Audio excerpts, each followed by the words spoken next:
A devastating thrust shatters the earth where his target just stood. But instead of fear, a confident smirk flashes across the Dodger's face. Raw power collides, sending a massive shockwave ripping through the battlefield. An unstoppable force meets an immovable object. The challenger leaps back, eyes wide as the terrifying reality of the situation sets in. Then the true monster awakens, flooding the weapon with suffocating brilliant mana. Taking to the sky, a blazing spear is readied for a lethal plummet. A blinding flash of speed leaves absolutely no room to breathe. And with one earth-shattering blow, the very limits of strength are violently broken. But to understand how we reached this jaw-dropping clash of prodigies, we have to rewind to the very beginning. A memory of his past life flashes by. Some traumas never fade even after death, like the moment our guy first stepped onto the blood-soaked battlefield at 25. And the sheer soul-crushing weight of taking over 2,000 lives. The veteran recalled the exact moment his battered body finally gave out. The memory fades. Back in the present, a different kind of battlefield unfolds. Following his parents' passing, the reddish-purple-haired young man's massive inheritance is placed squarely in the greedy hands of his uncle.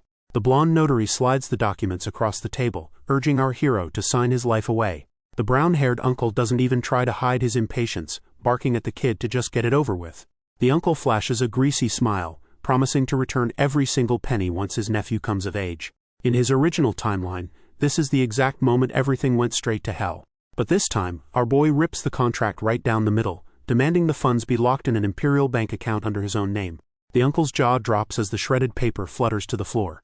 Unfazed, our hero calmly dictates a new set of terms, demanding a special clause that makes withdrawing a single coin impossible without his physical token and signature. That completely shatters the uncle's friendly facade, and he violently snatches the kid by the collar, screaming, "Absolute bloody murder." But instead of cowering, our guy just flashes a smug little smirk. Honestly, he was worried the old man might actually let this slide. Without missing a beat, he winds up and drives a brutal punch straight into his uncle's face. As the scammer hits the floor groaning, our boy coldly thanks him for being the exact same piece of trash he remembered. He then snaps his terrifying gaze over to the blonde notary, who practically jumps out of his own skin. Sweating bullets, the terrified suit frantically scrambles through his bag to draft up that special clause immediately. Originally, as a helpless 13-year-old, he was completely at the mercy of these vultures. But the game has changed, because this kid has officially regressed to the past with all his memories intact. In the bitter end of his original timeline, a lone warrior stood in a desolate moonlit gorge. He was a soldier back then, battered, broken, and gasping for air after a completely reckless military operation went south. As a centurion named Damien, he knows from the start that mere 100 men can't wipe the massive force of 2,000. Coughing up a violent spray of blood, he realized his battered body had finally reached its absolute limit. The sheer agony and shock of their devastating defeat clouded his vision. Reaching out with a trembling hand, he found the dead soldier with purple hair lying lifeless on the rocky earth. Damien gently closed the fallen soldier's eyes, whispering a hollow apology for an operation that command had deemed a success. As he dropped heavily to his knees, the crushing guilt of being too weak to protect his squad tore him apart. He slammed his fist straight into the dirt, cursing his own pathetic powerlessness. His fatal injuries finally took their toll, leaving him struggling as his lifeblood stained the ground. Collapsing entirely, the centurion accepted that his time was officially up. As he lay flat on his back amidst the total carnage, a flood of dark thoughts began to wash over him. Staring up at the cold moon, he agonized over his late start, wishing he had enlisted long before he turned 25. Pressing a blood-stained arm over his face to hide his tears, our hero made one final, desperate plea for a second chance. A tragic vision flared in his mind of the glorious future that could have been. A triumphant timeline where he stood uninjured, leading his cheering comrades to absolute victory. With that final desperate thought, the dying soldier's strength gave out, letting his shattered blade slip from his bloody fingers as the world faded to black. Later, safely back in his room, our boy suddenly gasps for air, waking from a nightmare of his past life's death and tightly clutching a pristine bedsheet.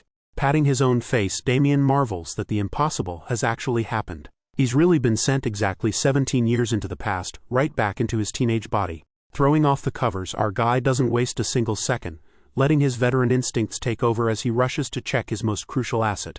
Lifting his shirt, a massive wave of relief washes over him when he confirms his monocore is perfectly intact, meaning this time around he can finally learn to wield magic. Staring down at his hands, our hero reflects on the absolute misery of his original timeline, where losing his inheritance forced him to scrape by in the brutal slums.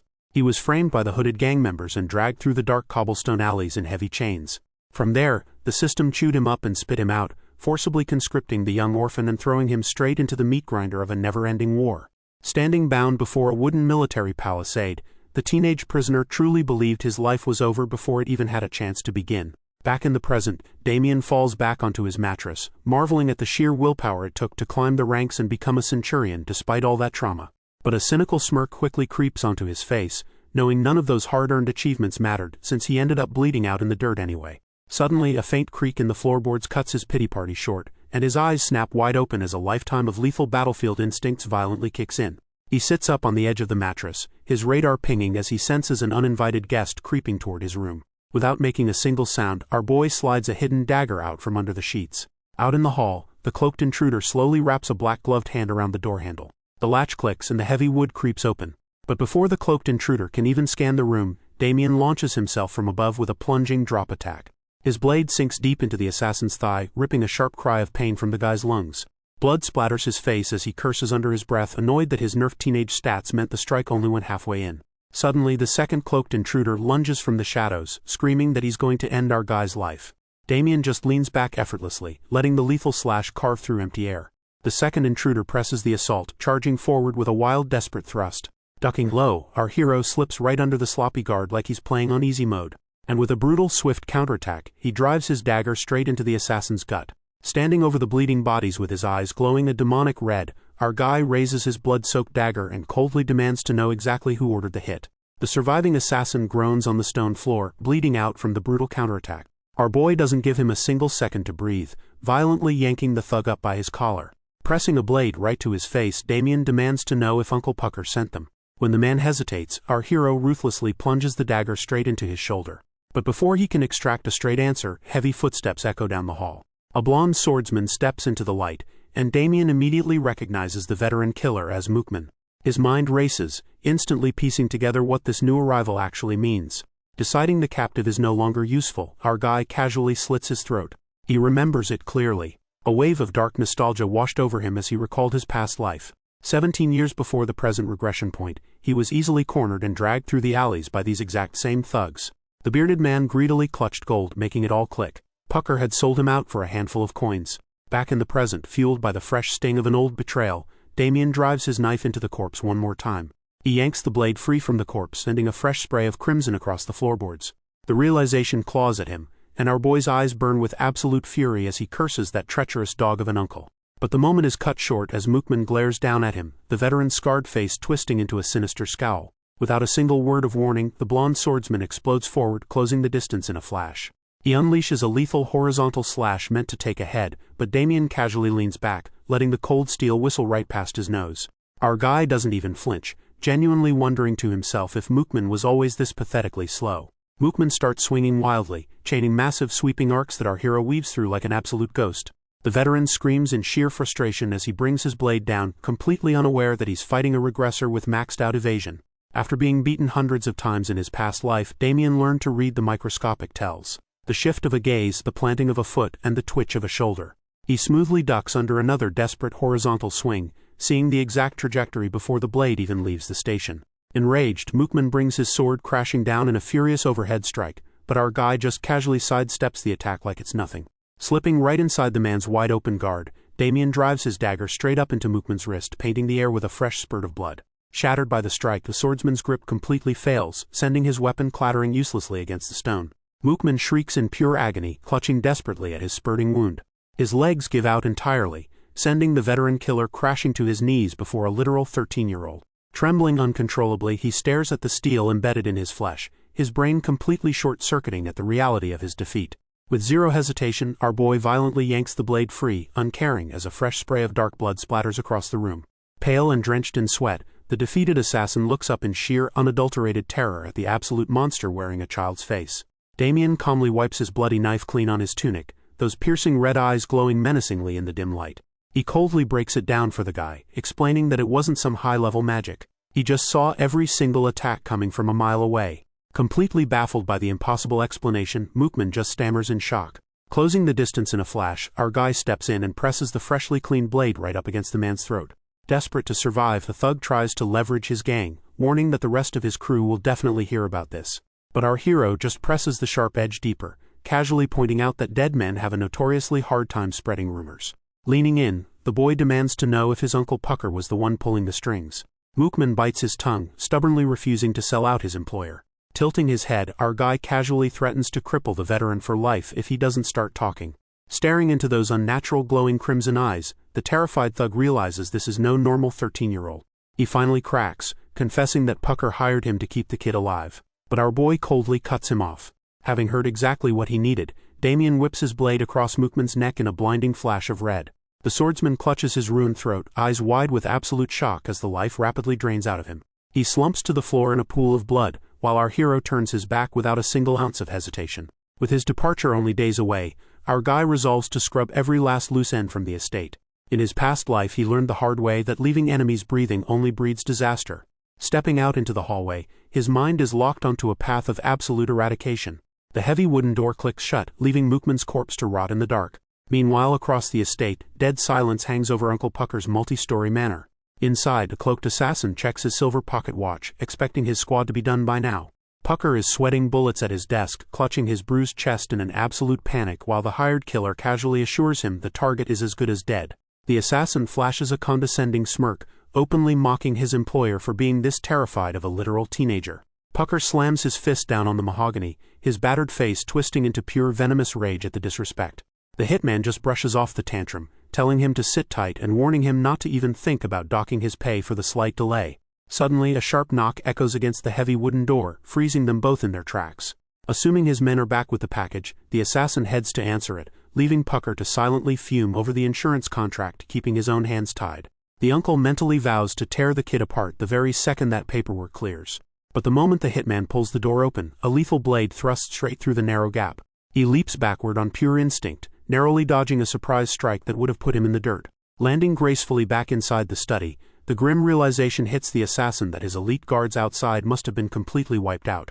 The door swings wide to reveal our boy standing in the frame with a blood-soaked dagger, casually greeting the hitman as nothing more than a lowly lackey. The cloaked assassin bristles at the sheer disrespect, his eyes narrowing dangerously under his hood.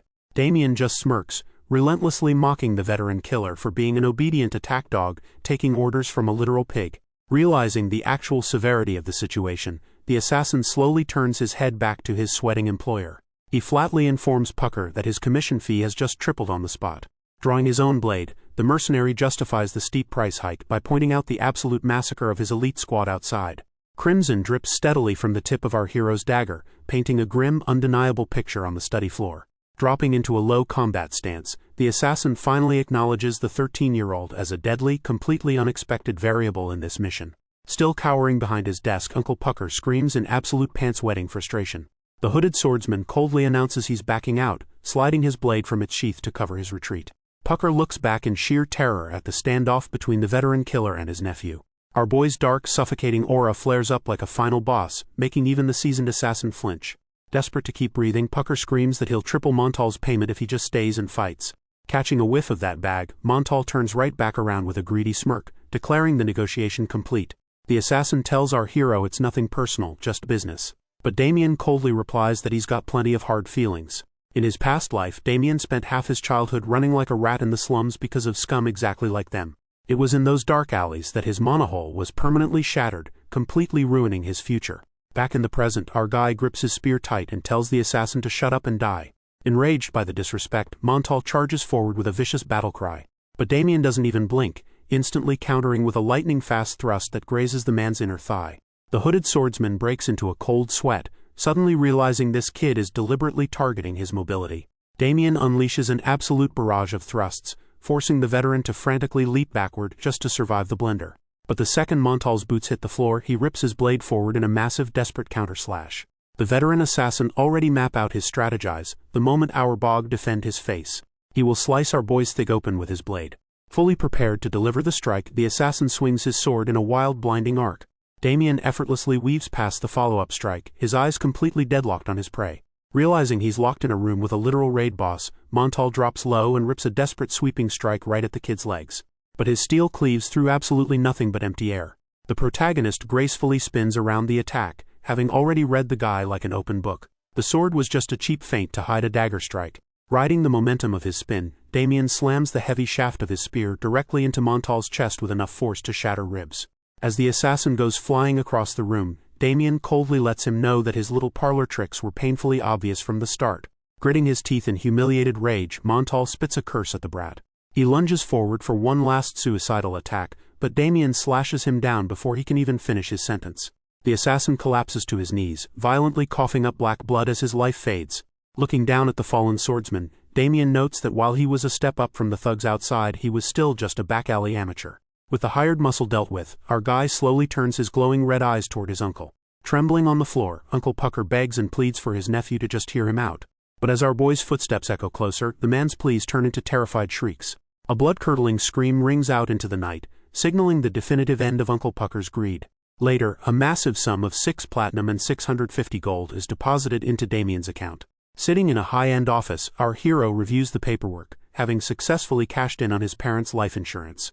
He politely thanks the notary for handling the massive transfer of funds. As Damien turns to leave, the nervous clerk asks where he plans to head next. Peering out the window, the clerk notes that our guy's carriage is already packed to the brim for a massive road trip. Damien casually mentions that he's enlisting in the military to track down some old acquaintances. Soon enough, the wheels are kicking up dust as his ride rattles down a dirt road toward the mountainous border. While he absolutely wants to reunite with his past life squad, our hero admits to himself that the battlefield is simply the only place he truly feels at home. A grim vision flashes in his mind, knowing that in just 5 years, the kingdom is going to start forcibly dragging every young man they can find into the meat grinder. He foresees an unavoidable continent-spanning era of absolute slaughter rapidly approaching on the horizon. Clutching his chest, Damien breathes a heavy sigh of relief, knowing that his internal monocore is perfectly intact this time around. Instead of being drafted as a frail 25-year-old late bloomer, enlisting voluntarily right now gives our guy a game-breaking head start. Visualizing his immediate grind, he plans to master the Delft mana cultivation method over the next week before officially pulling up to the 3rd training camp. Staring out the carriage window, the young spearman vows that he absolutely refuses to be swept away by the tides of war this time. Instead, our guy is going to completely and utterly dominate them. Exactly 1 week later, the heavy bone-crunching sounds of combat echo through the courtyard of a massive stone military fortress. A wooden spear crackles with raw purple mana as it absolutely obliterates a training dummy. The brown-haired and muscular onlookers watch from the sidelines in absolute shock, wondering how a literal kid is throwing down like a seasoned warlord. Sweating profusely, our boy lands another devastating mana-infused blow against the reinforced target. But as he pauses to inspect his bruised and bleeding palms, the physical toll of his regression sets in. In his mind's eye, a translucent image of his past battle-hardened hand overlaps his current fragile 13-year-old skin. His self-reflection is cut short when an armored instructor marches up, asking if he's a new applicant.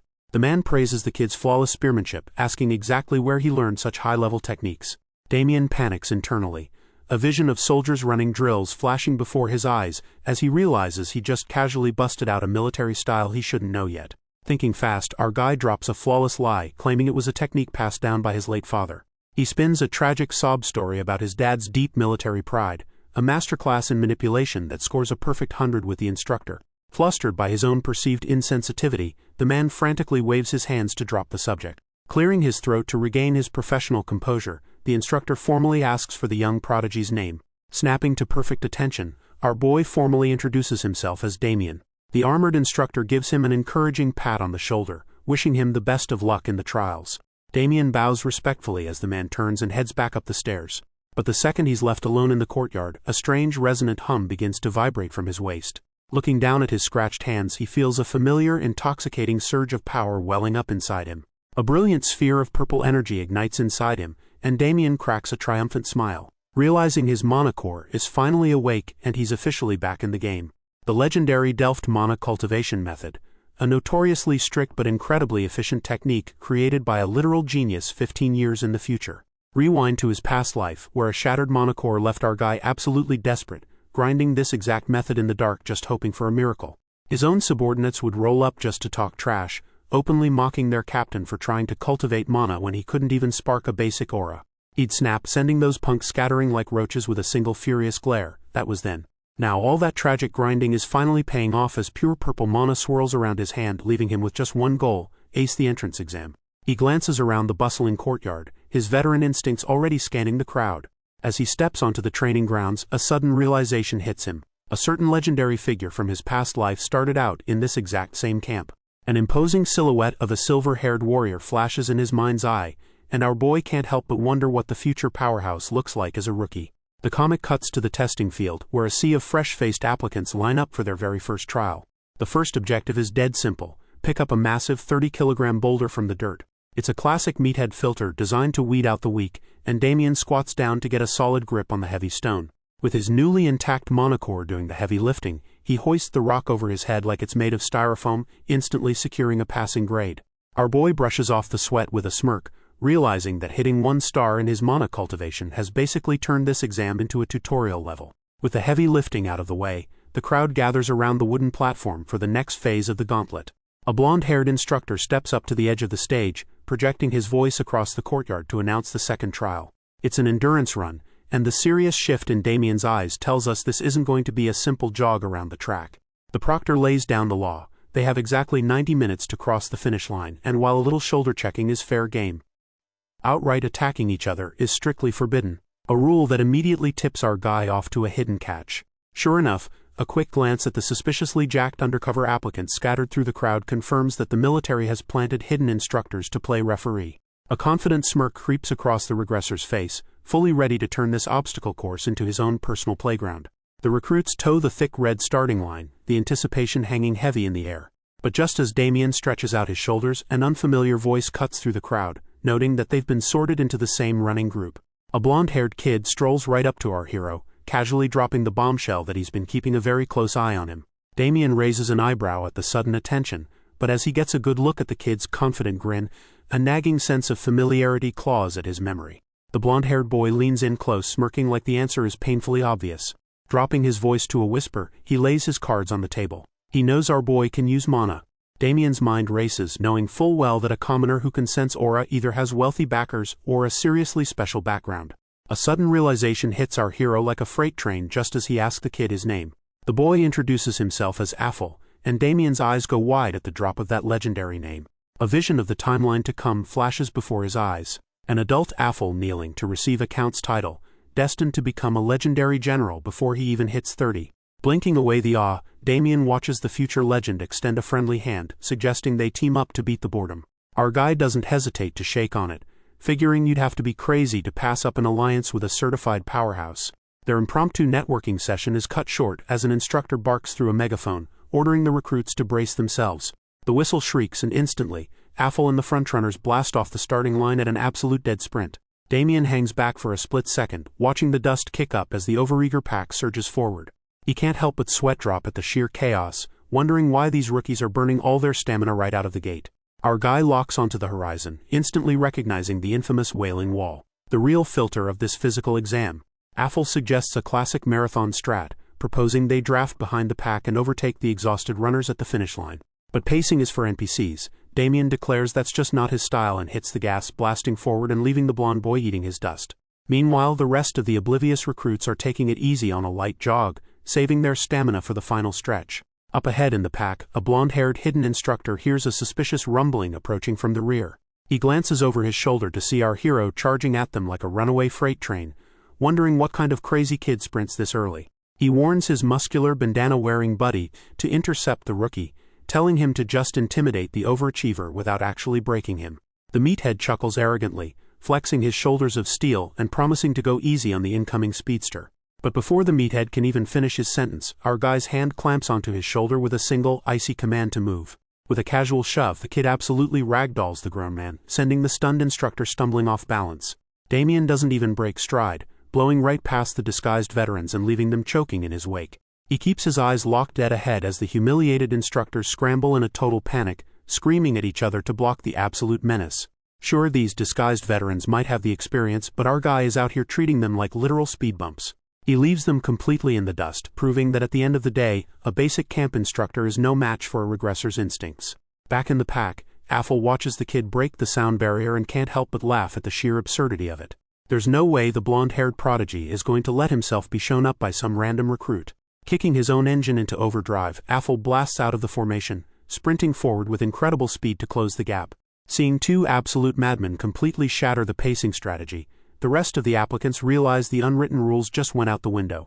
Led by Affl, the entire mob of recruits transforms into a massive stampede, charging forward and kicking up a colossal dust storm. The sheer mass of bodies completely overwhelms the field, leaving the remaining instructors screaming as the endurance run descends into total anarchy.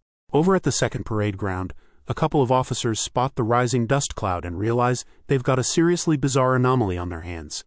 They debate sending in backup to restore order, but a heavy set of footsteps from behind shuts that idea down instantly. Chief Instructor Raymond steps up, ordering his subordinates to stand down and let the chaos play out, because if these kids have the raw skill to break the exam, they deserve to pass. And as our boy continues to leave a blazing trail of dust in his wake, Raymond coldly notes that anyone who gets trampled by this new pace will simply fail. Raymond just smirks, thrilled that this kid is exactly the kind of unexpected variable he was hoping for. And sure enough, Damien's relentless pace has lit a fire under the rest of the recruits, spurring them into a full-blown stampede. A vision of a blood-soaked battlefield flashes through the chief instructor's mind, because the true leaders of tomorrow are the ones who know how to spark that exact kind of momentum. Back on the track, our hero is finally feeling the burn as he hits lap 29 out of 30, but he digs deep, shifting into a dead sprint for the final stretch. Suddenly, Affl effortlessly pulls up right alongside him. The blonde recruit asks if this was the plan all along, while our guy pointing out that Affl still looks suspiciously fresh. Glancing over at the dozens of normal applicants completely collapsed against the walls, Affl notes that if they hadn't been secretly using mana, they'd be eating dirt right now too. Sweat dripping down his face, Damien just smirks, firing back that if you've got a trump card, you'd be an idiot not to play it. Affl laughs, clearly amused by the sheer blunt pragmatism. With a final synchronized step, the two of them cross the red finish line together. An off-screen instructor stammers out the official verdict. They both pass. Meanwhile, in a plush office, an unseen bigwig wants the scoop on a certain new recruit making waves at the third training camp. The reporting subordinate confirms that Chief Instructor Raymond just flagged a literal 13-year-old joining the ranks. Tapping his desk, the boss notes that catching the eye of a hardass like Raymond is no small feat. Pushing up from his chair, the commander admits his curiosity is officially piqued. The eye-patch superior turns around, demanding to know the name of this pint-sized prodigy. Cut to the camp courtyard, where a massive crowd of recruits is swarming the notice board like it's drop day. It's a total gotcha nightmare for the rejects, who fall to their knees in utter despair after failing the selection process. Amidst all the crying and cheering, our boy stands there completely unfazed, wondering why anyone would celebrate getting drafted. He remembers it clearly. Back in his past life, forced conscription was a total death sentence where desperate men did anything to dodge the meat grinder. That was then. Shaking off the grim thought, our hero figures this timeline is still in its peaceful tutorial phase, right as a familiar voice calls out his name. Affl strolls up to congratulate Damien, asking if they're officially batchmates now. Our guy asks if the future legend managed to clear the cut, and the blonde boy confidently confirms that he even saw Damien's name on the passing list. The blonde prodigy points out that our boy didn't just scrape by. He's sitting pretty at the absolute top of the leaderboard. Affl suggests they watch each other's backs once they're officially in, forging an early alliance between two future heavy hitters. Strolling away from the board, Affl asks how our guy plans to spend the 1-week grace period before deployment. A serious look crosses the regressor's face as he vaguely mentions he has a few important errands to run. Affl playfully throws an arm around his shoulder to pry for details, but our hero smoothly brushes it off as a simple supply run. A mental image of the notoriously stiff military boots pops up as Affl advises Damien to stock up on foot pads before the standard-issue gear wrecks his soles. A phantom ache flashes behind Damien's eyes as he remembers his adult self agonizing over those exact blister-inducing boots in his previous timeline. He already knows the drill, but this guy plays the part of the grateful rookie perfectly and thanks his new bro for the pro tip. When the our boy asks Affl that what he is going to do in this grace period, he threw the same answer which our boy told to him. Affl whistles, shooting him a highly skeptical side-eye over the whole secretive act. The two boys wave it off and part ways, locking in a promise to meet back up at the training camp in exactly 7 days. But the second Affl turns his back, a mysterious cloaked figure silently materializes right behind him like a shadow out of nowhere. The cloaked elder, Alan, asks about the kid walking away, wondering who could have possibly caught his master's attention. Affl remembers it clearly. Back on the endurance course, he genuinely pondering what could drive someone with that kind of monster potential to enlist in the grunt forces.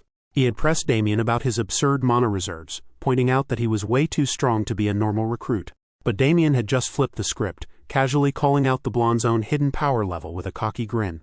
Our casually remark that the military being the only place he belongs. Back in the present, Affl just smiles to himself, easily deducing that our hero is hiding some serious baggage. Turning back to the elder, the blonde recruit admits he has a strong gut feeling they're going to be bumping into that guy a lot. Alan respectfully agrees, addressing him with a noble title that completely shatters the illusion of Affl being a commoner. The young noble immediately snaps into a stern glare, ordering his servant to drop the formal titles while they're out in public. Quickly apologizing, the old retainer follows Affl through a stone archway, leaving the training grounds behind. Meanwhile, the comic cuts to the bustling streets of the capital city, practically overflowing with vibrant, peaceful life. Our guy wanders through the crowded market, genuinely stunned by how utterly normal and untouched the world still looks. Watching a customer try to haggle down a stubborn vendor, the mundane slice of life sharply contrasts with the dark reality he remembers. He remembers it clearly. In his past life, the capital was a grim wasteland of extreme poverty, where desperate beggars pleaded for a single crust of bread. Shaking off the bleak memory, Damien knows this peaceful atmosphere is on a 5-year timer before the Continental War shatters it completely, meaning he has to hustle. Striding through the bustling crowds, our boy sets his very first objective, tracking down the Yerk Trading Company. The veteran knows all too well that when the era of war finally drops, practical artifacts, weapons, and basic food rations will become the ultimate currency. And that is exactly where the massive merchant guilds step up to the plate. Damien remembers it clearly. Back in his past life, the wealthiest merchant operation on the entire continent was the Yerk Trading Company. In a dusty, sun-baked military camp from his previous life, exhausted soldiers slumped in the dirt, completely consumed by despair. Suddenly, the weary troops spotted a cloud of dust on the horizon, signaling the arrival of much-needed relief supplies. A massive convoy of covered wagons rolled through the barren landscape, bringing a sliver of hope to the front lines. As the carts drew closer, some of the grunts spat bitter resentment at the ultra-wealthy merchants, cursing them for lining their pockets while soldiers bled. But an older, battle-worn Damien rose to his feet to shut down the complaining, revealing to his men that the guild was actually donating those crucial supplies to keep the war effort alive. The blonde grunt backed down, admitting his saltiness was just the exhaustion talking. Still, dropping that much coin on consistent charity work was no small flex for the Yerk Trading Company. Captain Damien gave the green light, and his men eagerly scrambled to secure the payload. Just then, a gray-haired subordinate tapped his shoulder, pointing out the big boss of the operation. Damien followed his gaze across the bustling camp, locking onto a lone figure draped in a pristine white robe. Taking one look at the VIP, the subordinate couldn't help but throw some shade, whispering that the guild leader looked like an absolute snob. Back in the present, the comic cuts to a peaceful, sun-drenched town.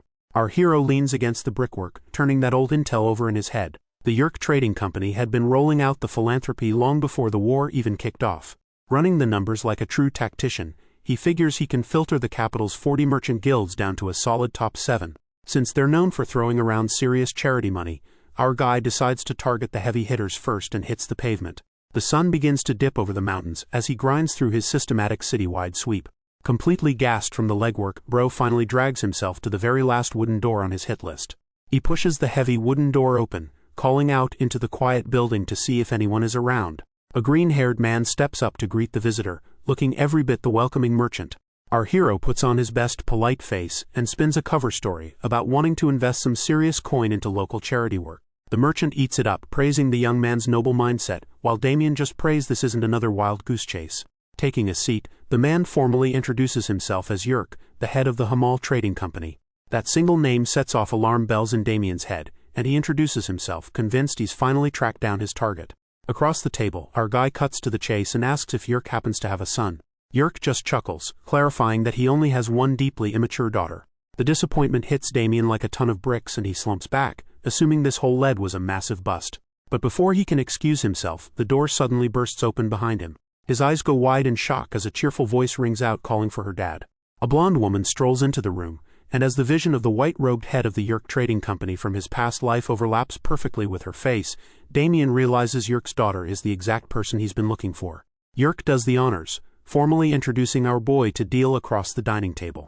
The blonde future mogul offers a warm professional greeting to the young lord. Getting right down to brass tacks, she double-checks that he's actually here to drop some coin on their charity efforts. Damien narrows his eyes as the realization clicks. The legendary future guildmaster Yerk he remembers from his past life was actually a woman this whole time. Our hero's gears are turning, trying to figure out how this pretty face ended up running an entire financial empire under a fake male alias. Unaware of his mental lore drop, Deal keeps it strictly business, asking exactly how much capital he's looking to inject into their operation. Our guy doesn't even blink before casually dropping an absolute nuke of a number, stating he'll kick things off with a cool 300 gold. The father-daughter duo practically short-circuit, completely floored by the sheer weight of that bag. Yerk manages to scrape his jaw off the floor just enough to ask what exactly this kid expects in return for a king's ransom. Flashing a predatory little smile, Damien lays out his terms. He wants a partial stake in the Hamal Merchant Guild and a fat cut of the profits. Yerk just stares at him, absolutely bewildered that a 13-year-old is out here negotiating like a seasoned Wall Street shark. But the suspicion creeps in, and the older man has to ask the obvious question. Where exactly did a kid get his hands on that kind of capital? Without missing a beat, our guy smoothly spins a tale about wanting to put his late parents' inheritance to good use. Realizing he might have stepped on a landmine, Yerk immediately backs down, offering a polite apology for prying into family matters. Wrapping up the negotiations, the guild representative promises to run the terms by his associates and get back to Damien with a definitive answer. Stepping outside, Deal catches her father staring off into space, completely lost in thought. Yerk can't help but marvel at the sheer audacity of the meeting, utterly blown away by a 13-year-old operating on that level. A vision of those cold veteran eyes flashes in his mind, a heavy gaze that practically screams the kid is anything but ordinary. Shaking off the serious vibes, Yerk pivots to teasing his daughter, joking that if the boy were just a few years older, he'd be absolute husband material for her. Deal instantly turns the color of a tomato, flustered and screeching at her dad to drop it. But Yerk is having way too much fun, laughing it off and playfully suggesting that maybe the young lord is into older women anyway. A short time later, the business deals are traded for barracks as enlistment day finally rolls around. Standing outside the military base, our hero looks up at the clear sky, ready to embrace this massive fresh start. Reaching a hand up toward the sun, he makes a silent vow. He absolutely refuses to let this second chance at life go up in smoke. Clenching his fist, our guy doubles down on his ambition. This time around, he's going to swallow the entire empire whole. Stepping into the barracks of the 3rd Training Company's 1st Platoon, he sizes up his new digs. He sweeps his gaze across the room, checking the crowd for any familiar faces. Tossing his bag onto an empty bunk, Bro feels a little bummed realizing his golden boy buddy Affl got sorted into a different unit. But his train of thought gets completely derailed by a booming voice echoing through the room. A towering wall of muscle fills the doorway, introducing himself to the squad as platoon leader Brian. With a sharp snap of his fingers, the officer kicks off a ruthless, zero-tolerance inspection of everyone's personal gear. Clenching his fist with a deeply unsettling grin, Brian promises that anyone caught smuggling booze or smokes is going to be dealt with in a highly entertaining fashion. Naturally, a bunch of sweating recruits immediately fold like cheap lawn chairs, coughing up their hidden stashes. Damien silently judges the absolute noobs as the platoon leader barks at everyone to dump their bags. Brian sweeps past our hero's spotless bunk, finding absolutely zero contraband. But the massive officer pauses, leaning in close to ask just how old this pint-sized recruit actually is.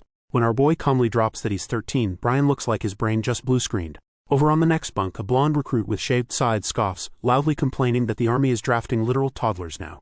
Our guy shoots him a sideways glance, which only prompts the meathead to aggressively bark at him to watch his eyes.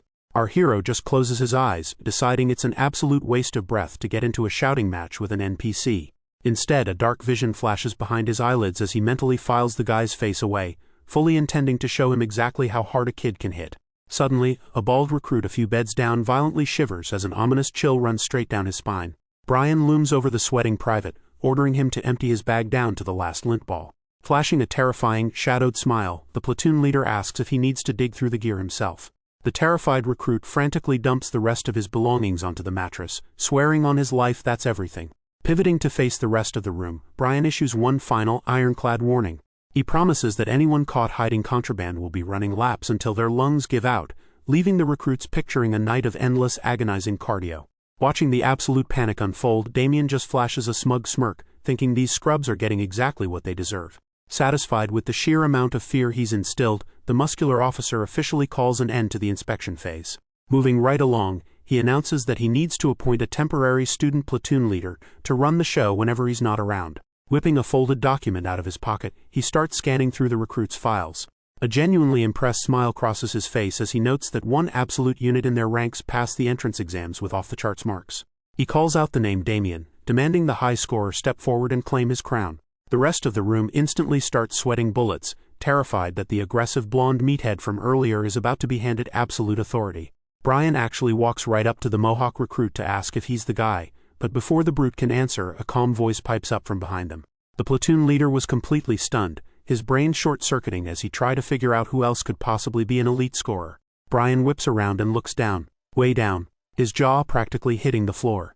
The towering officer stammers out a reality check, asking if our boy is seriously the 13-year-old kid, which the young regressor casually confirms. That's all it takes for the blonde Mohawk recruit to absolutely lose his mind, throwing a massive tantrum over the military turning into a literal playground. Brian barks at the meathead to shut his trap, but the aggressive recruit refuses to back down, ready to die on this hill rather than take orders from a middle schooler. The blonde recruit keeps running his mouth, arguing that whoever takes charge needs to have actual proven leadership skills. Pointing a meaty finger right at Damien, the blonde recruit declares that their discipline will completely shatter if they let a literal child run the show. Our hero just flashes a smirk, deciding he's officially had enough of this guy's relentless yapping. Clapping back with zero hesitation, our guy casually states he'd do a way better job than some brainless meathead, which instantly sends the blonde recruit into a frothing rage. Before things can escalate, Brian steps in, finally addressing the loudmouth as Kyle. The massive officer reaches out and clamps a heavy hand down on the recruit's shoulder. With a single glowing red eye and an aura that screams murder, Brian squeezes the guy's shoulder, issuing a bone-chilling warning to never degrade a comrade again. All the fight drains out of Kyle in a split second, leaving him sweating bullets as he stammers out a terrified submission. Surprisingly, the platoon leader dials back the bloodlust, conceding that the meathead's point about needing proper leadership actually holds some weight. Emboldened by the validation, Kyle pitches an alternative idea, barely biting his tongue in time to stop himself from calling Damien a brat again. He formally challenges our boy to a one-on-one duel, declaring that whoever walks away the winner gets the leadership spot. Brian turns his attention back to Damien, asking if the young regressor is willing to agree to these terms. Our guy doesn't even blink, calmly accepting the terms while figuring this is the perfect excuse to beat some much-needed discipline into the ranks. Pointing a tiny finger right back at his challenger, Damien flashes a ruthless smile and asks if all he has to do is break the oversized meathead into pieces. Brian throws the question to the rest of the room, and the recruits absolutely roar their approval, hyped for a show. Wasting zero time, the officer marches the entire squad outside to the sparring grounds to settle things the old-fashioned way. Kyle smirks down at his tiny opponent, but our hero just stares back with absolute zero fear as the brutal duel for the top spot officially kicks off. Instructor Brian lays down the ground rules, making it crystal clear that the match stops the second someone taps out. Both fighters give the nod, locking in to throw down. With a booming shout, the sparring match officially kicks off. Kyle stretches his massive shoulders, fake pouting about how it feels like he's bullying a toddler, but our boy just tells the walking lump of protein to bring it on. A literal anime anger vein pops on Kyle's forehead as the disrespect hits his ego. Roaring that he's going to beat the kid like a stray dog for running his mouth, the meathead charges forward with glowing red eyes. Damien calmly watches the aggro rush, mentally noting that the guy's speed is actually pretty decent compared to the veteran soldiers from his past life. But that level of speed isn't nearly enough to touch a regressor, and our hero effortlessly sidesteps Kyle's heavy downward punch like he's strolling through a park. Kyle's eyes widen in pure shock, his brain short-circuiting as he realizes the kid hard-read his exact trajectory. Refusing to take the L in front of the squad, Kyle throws another wild hook, but to our guy, the movement is playing out in painful slow motion. Frustrated beyond belief, Kyle slams his massive fists together, promising to just crush the boy outright if he keeps playing dodgeball. He launches himself into the air for a devastating two-handed slam, but Damien casually steps right out of the AoE impact zone, letting the brute hit absolutely nothing but air. Kyle touches down on empty dirt, completely bewildered by the whiff, right before a voice whispers from his blind spot. Before the big guy can even turn around, Damien sinks a glowing mana-infused punch directly into his gut. Our boy watches calmly as the brute doubles over, knowing a direct hit with raw magic is usually a one-shot mechanic for a standard recruit. Surprisingly, Kyle manages to catch himself on the dirt, panting heavily but somehow keeping his HP above zero.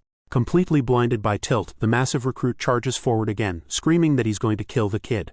He unleashes a desperate flurry of wild swings, but our guy just leans back like he's in the Matrix, deciding it's time to wrap up this tutorial boss. With a sickening impact, Damien buries another devastating strike straight into Kyle's torso.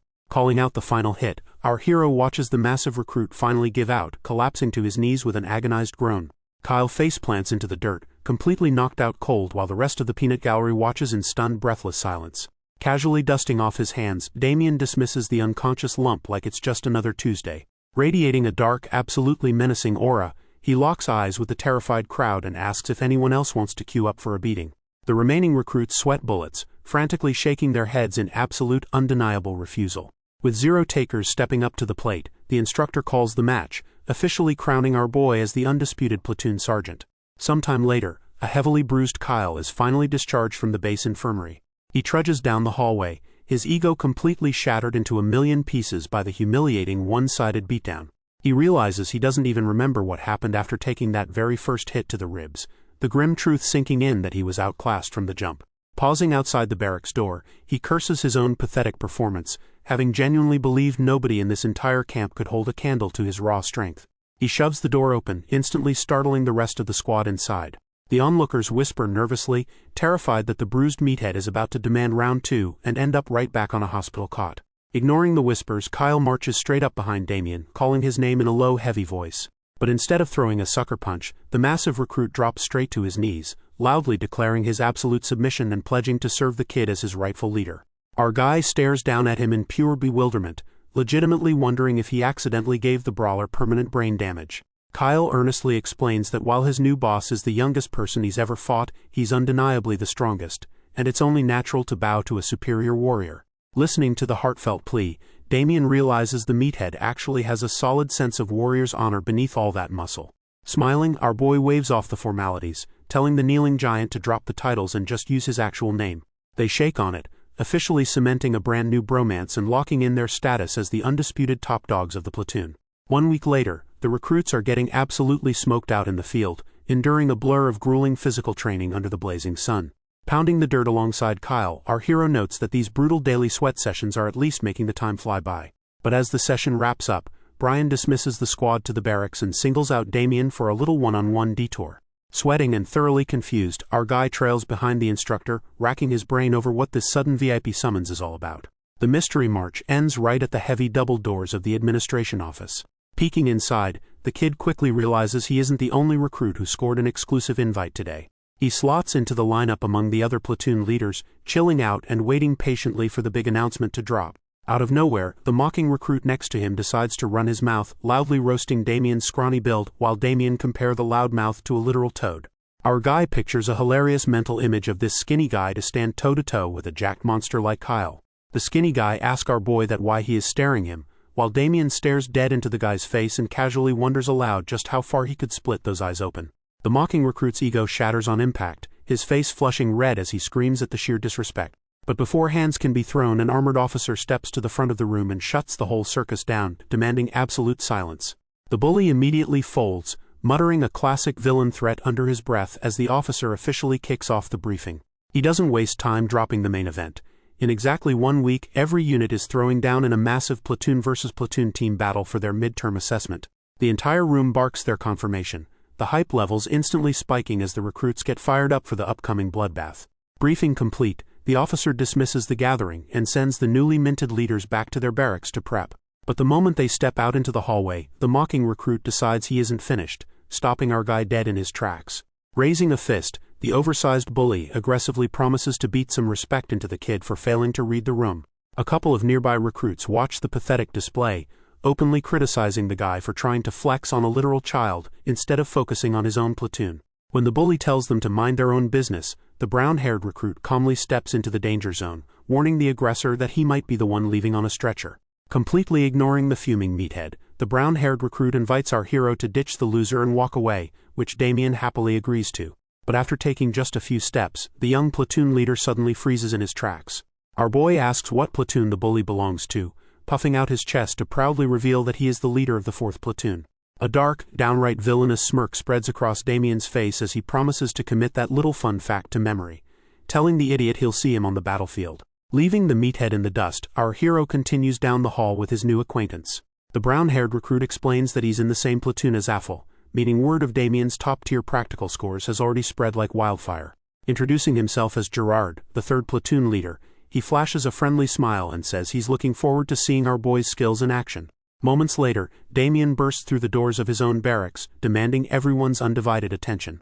The recruits blink in total confusion as their pint-sized commander marches straight to the center of the room. Conjuring a mental image of 2 massive armies clashing, Damien reveals the details about the upcoming inter-platoon team competition. Picturing himself planting a red victory flag while surrounded by cheering silhouettes, he declares with absolute certainty that they are securing first place, no matter the cost. Clasping his hands together, our guy tells his squad there is one crucial detail they need to remember about their 3 opposing teams. Spreading his arms wide like a maestro of chaos, Damien announces that their primary objective is the total, unadulterated annihilation of Squad 4. With his eyes glowing a menacing, demonic red, our boy drags a thumb across his throat, promising a very special kind of hell for Squad 4's leader. As Week 2 of boot camp kicks off, the vibe on the training grounds completely shifts. The formation instructor announces that it's time to learn unit tactics, dropping the heavy hint that formations are the absolute meta for the upcoming competition. And to sweeten the pot, he reveals that anyone showing off some exceptional individual skills will be handsomely rewarded with bonus points. Our boy's ears instantly perk up at the mention of extra credit, knowing damn well that high scores are the golden ticket to getting assigned to the best branches. Flashing a supremely confident smirk, our regressor is more than ready to put on a clinic. The lesson of the day is the triangle formation, a hyper-aggressive offensive strategy designed to punch right through enemy lines. A mental diagram flashes by, showing how the formation acts like a massive destructive arrow. But with one fatal flaw: if the vanguard gets folded, the entire backline collapses like a house of cards. Damien immediately glances over at Kyle, realizing the absolute unit of a blonde is the literal perfect meat shield to stick at the tip of the spear. Wasting no time, the instructor orders the recruits to split into 2 groups and put the theory to the test. Taking charge like the boss he is, my guy sends Kyle to lead the opposing side while he claims command over his own squad. Huddling his men together, Damien decides to leak a little tactical cheat code. He casually claims his military father taught him the ins and outs of the strategy, effortlessly bluffing his way into their absolute trust. He whispers a sneaky counter-strat designed to completely dismantle the standard triangle formation. The squad eats it up, grinning like a pack of wolves ready to test out their leader's new exploit. Stepping into the leadership role, our boy quickly organizes his ranks, slotting the heavy hitters right behind him and keeping the shorter recruits on the flanks. He orders them to lock their shields high over their heads, forging a tight, impenetrable wall of wood and sheer willpower. Across the dirt, our hero sizes up Kyle's squad as they lock into a thoroughly prepped defensive wedge. Completely unfazed, our guy commands his men to sprint straight down the middle, planning to end this farce in a single crushing strike. The referee instructor barks the command, officially kicking off the sparring match. Kyle's vanguard advances with a synchronized, disciplined march that would make any drill sergeant proud. Peeking from behind his own shield, Damien gives credit where it's due. Their footwork is surprisingly clean for a bunch of absolute rookies. But as the gap between the 2 squads shrinks, he screams for his front line to hit the gas and pick up the pace. The 2 walls of recruits barrel toward each other like runaway freight trains, building a massive bone-rattling momentum. And right before the point of impact, the regressor subtly cloaks himself in a crackling purple aura of pure mana, ready to flip the script. With his mana flaring, he roars the command to push just as the 2 lines finally collide. The wooden shields clash with a violent thud, completely halting Kyle's vanguard in its tracks. Straining against the crushing pressure, Damien yells for his men to execute the game plan. Instead of just pushing back blindly, his squad targets the gaps between the enemy shields, sparking instant panic in the opposing ranks. Spotting the perfect opening in the chaos, our boy decides it's time to make his move. He drops low and sweeps his spear shaft across the dirt in a vicious arc. The strike completely takes out the legs of the opposing front line, sending them crashing hard into the dust. Furious at his rapidly collapsing vanguard, Kyle screams at his guys to get back on their feet. Realizing his defensive line is totally broken, the big guy decides to just tunnel vision the enemy leader directly. He charges in and slams his shield into Damien, but our guy easily blocks the hit, casually reminding Kyle exactly who he's dealing with. Pushing with all his muscular might, the blonde recruit demands his rival get out of his way, and the regressor happily obliges, smoothly slipping his shield aside to let Kyle's own momentum betray him. Caught completely off balance, Kyle's aggressive charge hits nothing but air as our hero just steps out of the way. As the big guy stumbles forward, Damien ruthlessly bashes him in the back with his shield, sending the vanguard eating dirt. Standing over his defeated opponent, our boy calmly lectures Kyle on the importance of knowing exactly when to deploy his massive strength. From a distance, an observing instructor watches the flawless victory, thoroughly impressed by the display. The superior marvels at how this kid's tactical genius completely makes up for his painfully average teenage physique. Stepping onto the field, the referee instructor officially declares Damien's half of the squad the undisputed winners. Showing zero hard feelings, Kyle firmly grasps our guy's arm, swearing he'll take the W next time. The rest of the defeated recruits immediately swarm Damien, eagerly asking how they could have possibly countered such a brilliant strategy. Suddenly, the entire squad is fired up, enthusiastically discussing how to weaponize these tactics in the upcoming interplatoon competition. As the sun sets, the regressor proudly watches his men conduct self-directed training instead of immediately running off to the barracks to rest.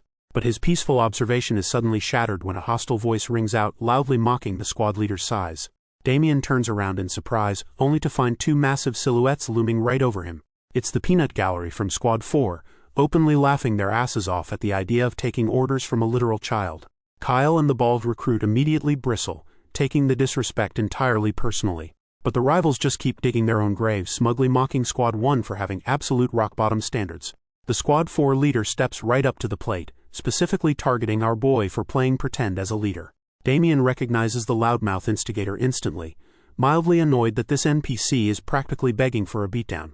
Deciding not to waste his breath on a nobody's cheap provocation, the regressor turns away and tries to order his men back to the barracks. But before he can even finish his sentence, a furious roar erupts from behind him. His entire squad completely loses their minds, screaming absolute bloody murder at the rivals for daring to disrespect their leader. The large blonde squadmate aggressively points a finger straight at the instigators, promising to end their miserable lives. The big guy looks down at our hero to double-check that these are in fact the Squad 4 bastards they need to destroy. Radiating pure demonic rage, the men crack their knuckles in unison, completely united in their absolute bloodlust. The trash talk completely backfires, hyping Squad 1 up to train straight through the night just so they can wipe the floor with Squad 4's faces. Watching his men pop off, our boy realizes this little stunt actually worked out perfectly. He flashes a downright sinister smile, absolutely thrilled by his squad's rabid loyalty. Meanwhile, far away from the dirt and sweat of the training grounds, a much quieter meeting is going down in the dark-haired commander's office.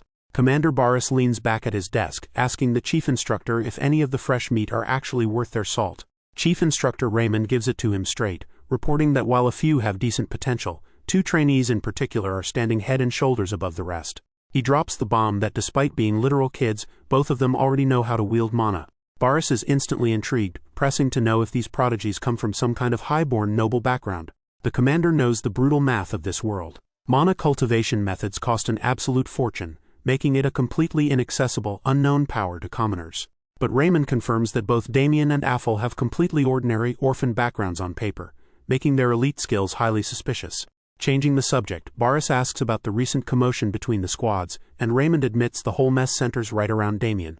A memory flashes back to moments ago. The older trainees were relentlessly mocking the kid for being a pint-sized squad leader. Instead of Damien taking the bait, his squad furiously stepped up to defend him, proving their absolute loyalty. The memory fades. Hearing about this ride-or-die loyalty, Commander Boris leans back, his curiosity fully ignited. Tapping his finger rhythmically against the desk, he proposes a brand new experiment. He leans in, whispering his sinister lesson plan directly to the chief instructor. Raymond immediately pushes back, warning that this could completely break the recruits, but Boris coldly states that if they shatter, then that's all they were ever worth. He reasons that if their newfound solidarity is truly that strong, it's worth pushing them right to the edge. In a terrifying hypothetical vision, the commander's glowing-eyed face looms like a demonic shadow over the tiny trainees, as he orders the training intensity for squads 1 and 4 to be cranked to the maximum level. Meanwhile, down on the dirt, Kyle and the rest of the boys suddenly break into a cold sweat, instinctively sensing the hellish trials that are about to drop on their heads. The rest of the squad groans as the news of their extra punishment sinks in, completely demoralized. Just picturing themselves dragging their bodies through the dirt under barbed wire sends a collective shiver down their spines. Kyle turns to Damien, asking if this extra dose of torture is actually fair. Our boy just sighs, already seeing right through the commander's little psychological game. Getting to his feet, our guy immediately shuts down the pity party. He reminds them that while eating dirt is going to suck, it's the perfect cheat code to build a massive physical edge over the other platoons. Hearing a literal 13-year-old drop that kind of gigachad wisdom instantly shames the older recruits into silence. The young leader flashes a confident smile, promising to carry them through the pain if they just trust him. When one nervous squadmate asks if they're seriously going to be crawling on raw gravel, our hero sarcastically asks if bro was expecting a 5-star mattress. Kyle narrows his eyes, pointing out that Damien sounds like a hardened vet who's done this a million times before. He remembers it clearly. In his past life, Damien spent countless hours eating dirt and crawling through the trenches just to survive the blood-soaked battlefield. Back in the present, a knowing smirk crosses his face, because he realizes physical conditioning isn't the actual goal of this drill. In his mind's eye, he pictures the grueling reality of the upcoming drills, knowing the brass fully intends to break their bodies on the barbed wire. He envisions the inevitable fallout. Frayed nerves causing a blonde recruit to snap and violently grab a squadmate by the collar as the exhaustion takes its toll. Snapping back to reality, our boy realizes this is nothing but a psychological stress test to see whether Squad 1 or the 4th platoon shatters first.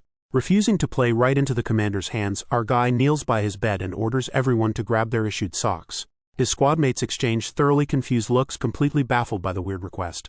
But Damien just grips the white fabric tightly, flashing a confident smile as he promises to show them a little magic trick that will absolutely save their skin. Cutting out to the training field, Squad 1 lines up in perfect discipline formation. Instructor Nielsen steps up to the plate, introducing himself as their worst nightmare for the day's crawling drills. He breaks down the mechanics of the low crawl, having an assistant demonstrate how to keep their bodies flat in the dirt while advancing with their spears. Then he points dead ahead to the brutal barbed wire obstacle course waiting to tear them apart. The recruits shout their readiness in unison, and Nielsen silently notes that they still have some serious fire in their eyes. A stark contrast to the miserable 4th platoon. Wasting no time, he barks the order for the first group to blitz the course. The boys hit the dirt, scrambling under the razor-sharp wire with the terrifying aggression of a squad possessed. Instructor Nielsen watches from the sidelines, secretly questioning why the commander would drop a brutal week 4 drill on them this early in the cycle. He fully expects the jagged gravel to shred their uniforms and slow their momentum down to a miserable, agonizing crawl. But a second later, the instructor's eyes practically bulge out of his skull. Instead of stumbling and crying, these mad lads are tearing through the obstacle course at absolute breakneck speed. Nielsen is completely stunned, his brain short-circuiting over the fact that this is supposed to be their very first time attempting the drill. Before he can even process the anomaly, an eager recruit snaps him out of his daze, hyped up and demanding to know when Group 2 gets to deploy. Given the green light, the second wave dives into the dirt with the exact same explosive high-octane energy. The mustached instructor watches in utter bewilderment, realizing these guys are scrambling through the trench like a pack of starving berserkers. Off to the side, our boy just chuckles to himself, knowing the veteran instructor has never seen a speedrun like this in his entire career. Once they clear the course, the squad gathers around Damien, laughing about how the hardest part of the drill was actually pretending to be in pain. They roll up their sleeves to reveal the genius life hack behind their success. Makeshift elbow and knee pads crafted entirely from their cut-up socks. The thick layers of fabric completely shielded their joints from the razor-sharp gravel, turning a literal torture session into an absolute breeze. Instructor Nielsen officially calls an end to the drill, completely oblivious to the squad's 200 IQ life hack. Walking back to the barracks, Kyle asks our guy where he picked up such a game-changing trick. Damien casually credits his late father for the knowledge, but immediately hits them with a stern warning. A vision of the mustached instructor screaming flashes through his mind. If they ever get caught using the pads, they'll be running laps until they puke. Kyle laughs in hearty agreement, slapping our hero on the back so damn hard it nearly knocks the wind out of him. Wincing, Damien brushes off the heavy-handed friendly fire, his mind already shifting toward the weapon racks and the upcoming shield and spear training. In his mind's eye, he pictures the kingdom's soldiers running drills. They're about to learn the kingdom's best spear technique, a martial art with a hilariously basic name that becomes absolutely devastating when fully mastered. He remembers it clearly. In his past life, that exact technique was his only path to survival on the blood-soaked battlefield. Pushing past his limits, he trained his body to the bone, eventually unlocking the art's true potential under the strict guidance of a mysterious cloaked master. Snapping back to reality, our boy smirks, wondering if that old psycho is still kicking around somewhere. Suddenly, the sound of miserable groaning echoes down the hallway as a group of battered recruits drags their exhausted bodies back from the training grounds. Kyle nudges our hero, pointing out that the 4th platoon just dragged their sorry carcasses across the finish line too. But unlike Squad 1's flawless run, these guys are having a total meltdown, with their blonde leader screaming at them to quit whining. Our boy and his squadmates just blink, watching the absolute circus unfold in real time. The battered recruits immediately snap back, ready to launch a full-blown mutiny over his arrogant attitude while they're out here bleeding from the gravel. Damien's squadmates wince at the friendly fire, realizing that toxic mess would be them right now if not for their makeshift knee pads. Across the hallway, a battered 4th platoon recruit glares daggers at Squad 1, absolutely mauling that they're over there chilling and completely unscathed. The blonde leader seethes, fully convinced that Damien's crew pulled some underhanded exploit to survive the hellish drills without a scratch. Clenching his bleeding fist, he swears he's going to make them pay for the humiliation. He promises that when the upcoming squad competition hits, he's going to completely crush Damien and snatch first place. The clock skips forward, and the morning of the highly anticipated tournament finally dawns. All 4 platoons assemble in the courtyard, standing in rigid formation as the instructors prepare to drop the official bracket. While they wait for the call, Kyle leans over and whispers to our guy. The vanguard squints down at him, murmuring that our boy feels completely different today. He tries to brush the shift off as a sudden growth spurt, a guess our hero casually plays along with. His squadmates crack up, telling the hulking blonde to lay off the height jokes when he's built like a brick wall. But internally, Damien notes that Kyle's raw combat instincts are terrifyingly sharp. Just last night he pushed his limits in the dark, successfully breaking through to the 2nd star of the Delft mana cultivation method. His relentless daily meditation had massively expanded his internal reserves, granting him a lethal hidden edge. Damien drops the casual act and calls out his vanguard's name. Locking eyes with the big guy, he declares that they aren't just here to win. They are going to absolutely dominate the field. In his mind's eye, he pictures the grand prize. The top 5 soldiers in this bloodbath get to walk into the armory and claim any piece of gear they want, while he imagines the other recruits scrambling to settle for basic, single-use C-rank enchanted weapons. Our guy has his sights set on a much bigger prize, recalling a juicy rumor from his past life. A vision of a specific, highly coveted ring flashes before him. An artifact with a continuous passive effect that easily bumps it up to a rank status. But to guarantee first pick, our hero knows he has to secure the absolute top spot before the blonde 4th platoon leader can snatch it away. Beside him, Kyle grins like an absolute maniac, fully on board with the ambitious plan. Smacking his massive hands together with a sharp crack, the vanguard turns to the rest of the recruits, roaring that their leader intends to completely crush everyone in their path. The squad erupts into a chorus of cheers, their morale burning hotter than ever as they buy into the hype. Right on cue, an announcer's voice booms across the field calling Squad 1 to the front for the very first match. Damien steps forward with his loyal crew at his back, ready to show the entire camp exactly why he's the undisputed boss.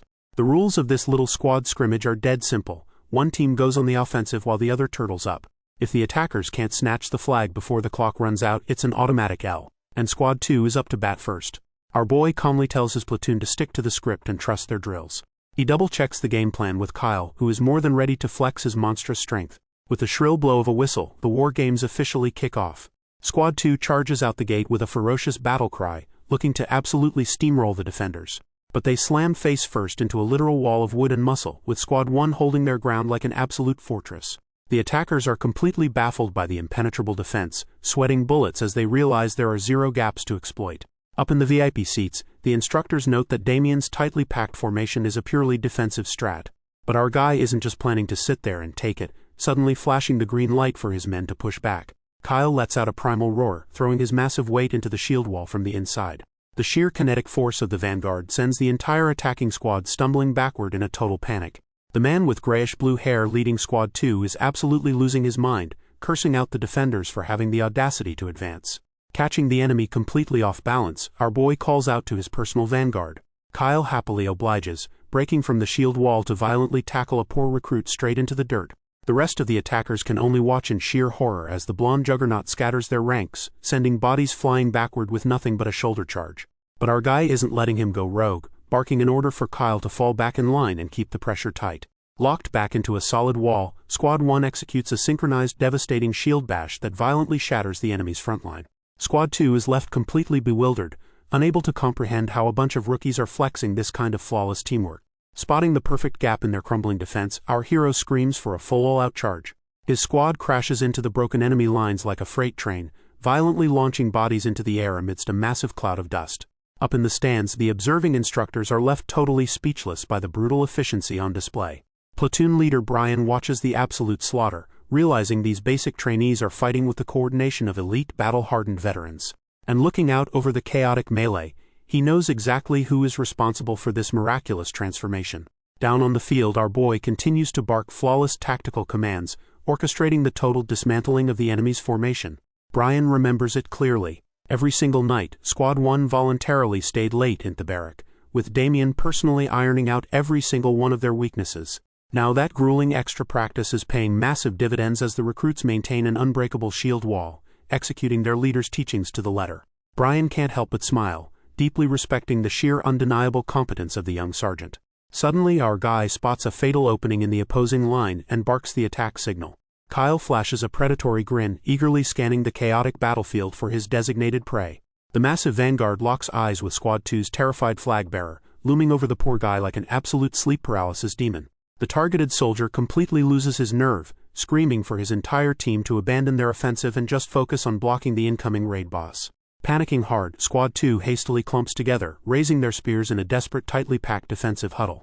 But instead of charging in like a wrecking ball, Kyle just stands there, leaving the terrified defenders totally bewildered by the sudden AFK behavior.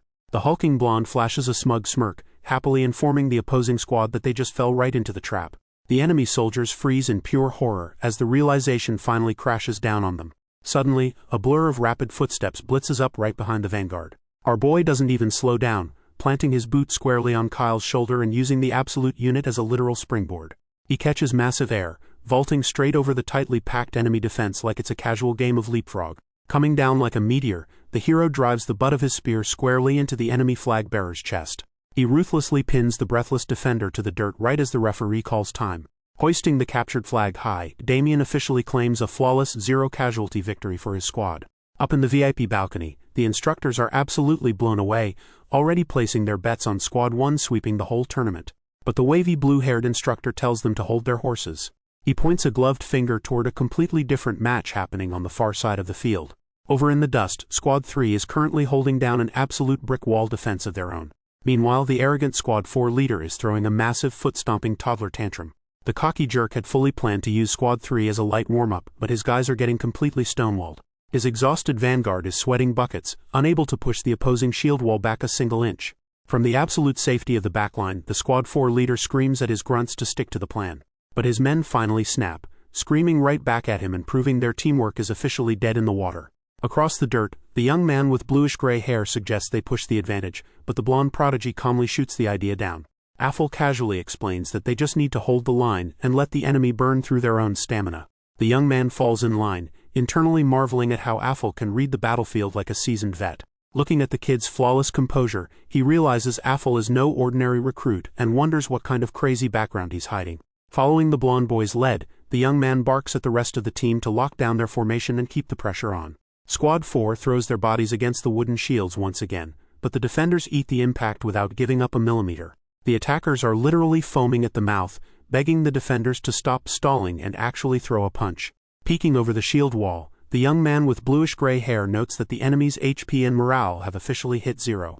Right on cue, one of the frontline attackers reaches his absolute limit, his eyes rolling back as his legs give out. Seeing the perfect opening, the young man with bluish-gray hair finally gives the green light for the counter-offensive. Squad 3 surges forward with a unified battle cry, ready to clean house. They slam into the exhausted enemy like a freight train, instantly crumbling the 4th platoon's ragged defensive line. Knowing they need a finisher, the young man tags in Affl to deliver the final blow. The blonde prodigy sprints straight into the chaotic melee with his staff at the ready. Using a hostile wooden shield as a literal springboard, he launches himself skyward. He catches some serious air, soaring completely over the frontline defenders to bypass their vanguard entirely. While hanging midair, Affl channels a swirling vortex of raw magical energy around his weapon. He unleashes a massive sweeping AoE blast, violently ragdolling the remaining soldiers across the dirt. The arrogant Squad 4 leader can only curse in absolute despair as his team gets completely wiped, his dreams of an easy win evaporating on the spot. Across the field, our boy watches the explosive finish, taking mental notes on his future rival's ridiculous firepower. The referee officially calls the match, crowning Squad 3 the undisputed victors of the one-sided slaughter. As Affl gets hoisted into the air by his hyped-up squadmates, Damien has to admit the blonde kid is an absolute monster. Turning his back on the celebration, he realizes that Squad 3 is the only real threat left on the board. Radiating his own menacing purple aura, our guy flashes a dangerous smirk, eagerly counting down the seconds until their inevitable clash in the finals. Before Damien can get too lost in his anticipation, the gray-haired instructor barks at the recruits, officially ending their break. Kyle nudges his squad leader, confirming that their next match is against the desperate 4th platoon. The muscular blonde is practically vibrating with excitement to smash the face of the bastard who insulted Damien, but our boy calmly claims that target for himself. Turning to his squad, our guy points out that the enemy is already exhausted, and their teamwork is in absolute shambles. But rather than taking it easy, he orders his men to hit them even harder and crush them completely. Across the field, the 4th platoon recruits are running purely on spite, eager to make Squad 1 pay for their earlier humiliation. Damien's eyes narrow as he delivers his final, chilling instruction: end the match in an instant. His squad barks a hyped-up confirmation, fully dialed into their leader's ruthless strategy. Squad 1 lines up in perfect formation, shields raised and ready for blood. Opposing them, the blonde 4th platoon leader glares across the dirt, desperate to salvage his shattered pride. The tension snaps as the referee instructor officially signals the start of the match. Both sides explode off the starting line, their battle cries echoing across the training grounds. The two platoons barrel toward each other, kicking up a massive cloud of dust as they close the gap. Watching the enemy approach, our boy instantly diagnoses their sloppy square formation, realizing a basic charge would be more than enough to shatter their defense. But a simple win isn't on the menu. He wants to crush these guys so thoroughly they never dare look his way again. Barking a single command, our guy unleashes Kyle, who roars like an absolute beast as he launches an explosive charge forward. The blonde vanguard slams into the enemy line like a human wrecking ball, sending recruits flying backward from the sheer kinetic impact. Watching his front line instantly vaporize, the blonde 4th platoon leader screams at his men to put their backs into it and hold the line. He frantically barks out defensive orders, desperately trying to reorganize his shield bearers to protect their flag. But his desperate commands are cut short when he notices that a heavy boot suddenly plants right on Kyle's shoulder. Leaping high into the air, Damien glares down at the arrogant leader, chillingly reminding him of his promise to remember his face. The opposing leader's eyes widen in sheer terror at the sudden aerial ambush. Before he can even process the threat, our hero delivers a brutal kick straight to his chest, sending him reeling backward. Humiliated and bruised, the blonde 4th platoon leader spits a furious curse at Damien, absolutely enraged at being looked down on. Refusing to take the L, the blonde leader angrily snatches a wooden spear from the dirt, screaming that he isn't just some training dummy. Believing size actually matters in a shonen battle, he lunges forward with a vicious thrust, shouting that a brat like Damien is nothing one-on-one. But to a regressor with decades of battlefield experience, the attack is painfully telegraphed, and our guy effortlessly sidesteps the strike. With terrifying calm, Damien catches the shaft of the spear barehanded, stopping the assault dead in its tracks and asking if that's really all he's got. The enemy commander gasps in pure shock as his weapon is forcefully yanked right out of his grip. Casually spinning the stolen loot, our guy mentally roasts the idiot for getting disarmed this easily. Closing the distance in a flash, Damien drives the blunt end of the staff right into the leader's sternum, completely knocking the wind out of him. Stepping heavily onto the defeated boy's chest, our hero's eyes glow an ominous red as he delivers a chilling lesson. Dropping your weapon on the battlefield is basically begging for death. Winding up his fist, Damien channels a surge of pink mana, telling the kid to carve this advice into his skull. He unleashes a devastating mana-infused punch straight to the leader's face, sending him flying backward into the dirt. As the rest of the 4th platoon panics over their unconscious leader, Damien just sighs, finding this whole boss fight incredibly underwhelming. Seeing the enemy commander knocked out cold, the referee instructor officially steps in to call the match. Raising his wooden staff high, the referee officially calls an end to the one-sided slaughter. The blue flag waves high as Squad 1 erupts into a deafening roar, claiming their undisputed victory. Kyle wipes the sweat from his brow, thoroughly satisfied with the absolute beatdown, while the rest of the boys hype up our hero's flawless leadership. Medics scrape the unconscious blonde leader off the dirt and onto a stretcher, leaving the spectating recruits in absolute disbelief that a 13-year-old just pulled off such a dominant sweep. Up in the stands, the veteran instructors are equally stunned, openly admitting that this kid's specs might already outclass their own. But as they nervously chuckle over that undeniable truth, a heavy, imposing voice suddenly cuts through their conversation. The staff violently flinches, whipping around to see who just managed to sneak up on their blind spot. Standing right behind them is the kingdom's elite 3rd Division training instructor himself, the legendary Leonhard Belkane. The lower-ranking instructors immediately snap to a rigid salute, enthusiastically barking out their praises to the kingdom. Completely ignoring their frantic salutes, the eye-patch-wearing legend turns directly to Brian, asking if the absolute menace down on the field is the same brat he had mentioned. Brian confirms it, and the two veterans look down just in time to see Damien getting triumphantly tossed into the air by his fiercely loyal squad. A dangerously intrigued smirk crosses Leonhardt's scarred face as he notes that a very interesting recruit has just entered their ranks. Later, back in the barracks, the blonde squadmate practically kicks the door off its hinges as he bursts inside with massive news. Our hero asks what all the yelling is about, and the breathless kid reveals that a massive VIP just touched down at the camp. The recruit paints a mental picture of a legendary 3rd Division instructor, imagining the towering VIP having all their regular officers standing as stiff as boards. Curious, our boy asks for the man's name, but the blonde recruit struggles to pull it from his memory.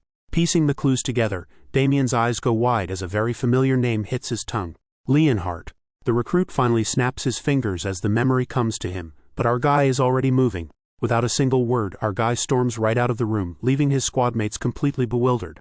He breaks into a dead sprint down the stone hallway, his heart practically hammering out of his chest. He desperately needs to see with his own 2 eyes if the impossible rumors are actually true. Skidding to a sudden halt, his breath completely catches as he spots the imposing, eye-patch-wearing legend walking right toward him alongside Brian.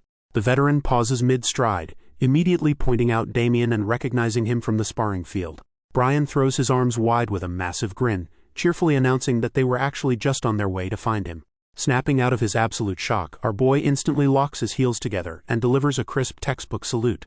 Leonhardt steps right up to the recruit, his single piercing eye locking onto him as he asks to confirm his name. As Damien answers, the seasoned veteran studies him closely, clearly intrigued to finally cross paths with the young prodigy. But as our hero stares up at the towering commander, the ethereal phantom of his past adult self flares in his mind's eye, internally dropping the massive bombshell that this legendary man was once his greatest master. Leonhard Belkane doesn't beat around the bush, cornering our boy in the hallway to admit that Raymond's relentless hype made him curious. Staring down at the 13-year-old, the veteran is immediately struck by the dense purple mana radiating from his core. He praises our hero's refined spearmanship and casually asks which unit he hopes to join after graduation. Damien hesitates for a fraction of a second, before confidently declaring his intention to join the Neo-Caliphs unit. The answer completely blindsides both Leonhardt and his subordinate. The Neo-Caliphs unit is a notoriously brutal division tasked with suppressing the Bronzerian forest monster outbreaks, boasting the absolute highest casualty rate in the military. When Leonhardt asks why he'd choose such a hellish posting over a cushy administrative job, our guy simply states it's the best place to get stronger. Impressed by his insane grit, the eye-patch-wearing commander offers to write him a recommendation letter for the prestigious Knights, a position normally strictly reserved for nobility. But Damien politely declines the massive flex, revealing that he came to the 3rd Division specifically to find a certain man. Recognizing the unshakable resolve in his eyes, Leonhardt accepts the decision and dismisses him. As Damien walks away, the subordinate furiously complains to his commander about the kid throwing away a literal once-in-a-lifetime opportunity. Desperate to fix this, the subordinate begs Leonhardt for permission to go talk some sense into the kid. But Leonhardt just smiles, deeply amused by the kid's intense veteran-like glare. He lets out a hearty laugh, utterly fascinated by the sheer, unyielding maturity radiating from a mere 13-year-old. Waving off the concern, he orders his subordinate to let it go, confident that as long as Damien is in the 3rd Division, their paths are destined to cross again. The very next morning, the training camp is buzzing with hype as the finals are officially announced, Squad 1 versus Squad 3. Gathering his team, our boy acknowledges that Affl's squad isn't going to be a walk in the park. But after weeks of hellish self-directed grinding, Kyle and the rest of the recruits are practically vibrating with confidence. Flashing a predatory smile, Damien orders his men to go out there and crush them just like always. The referee instructor blows the whistle, declaring that Squad 3 will take the offensive for the first half. Barking out orders, our boy keeps his men locked in a tight, disciplined march. Squad 3 watches as their opponents lock their shields together, recognizing the exact same impenetrable wall that effortlessly stonewalled the 4th platoon. Safely tucked behind that barricade, Squad 3 reminds their blonde ace Affl that their entire strategy hinges on him. With a synchronized earth-shaking stomp, Squad 3 begins their slow, inevitable march across the dirt. Squad 1 refuses to back down an inch, meeting them head-on and bashing into the wooden barricade with everything they have. As our boy screams for his men to push harder, the purple-haired Squad 3 leader smirks, fully convinced Damien's crew has fallen for the exact same predictable pattern. The enemy tactician waits for the perfect moment of maximum pressure before barking the signal for Affl to execute their counter-strategy. Like clockwork, Squad 3 seamlessly parts their front line, revealing the blonde prodigy standing ready with his spear.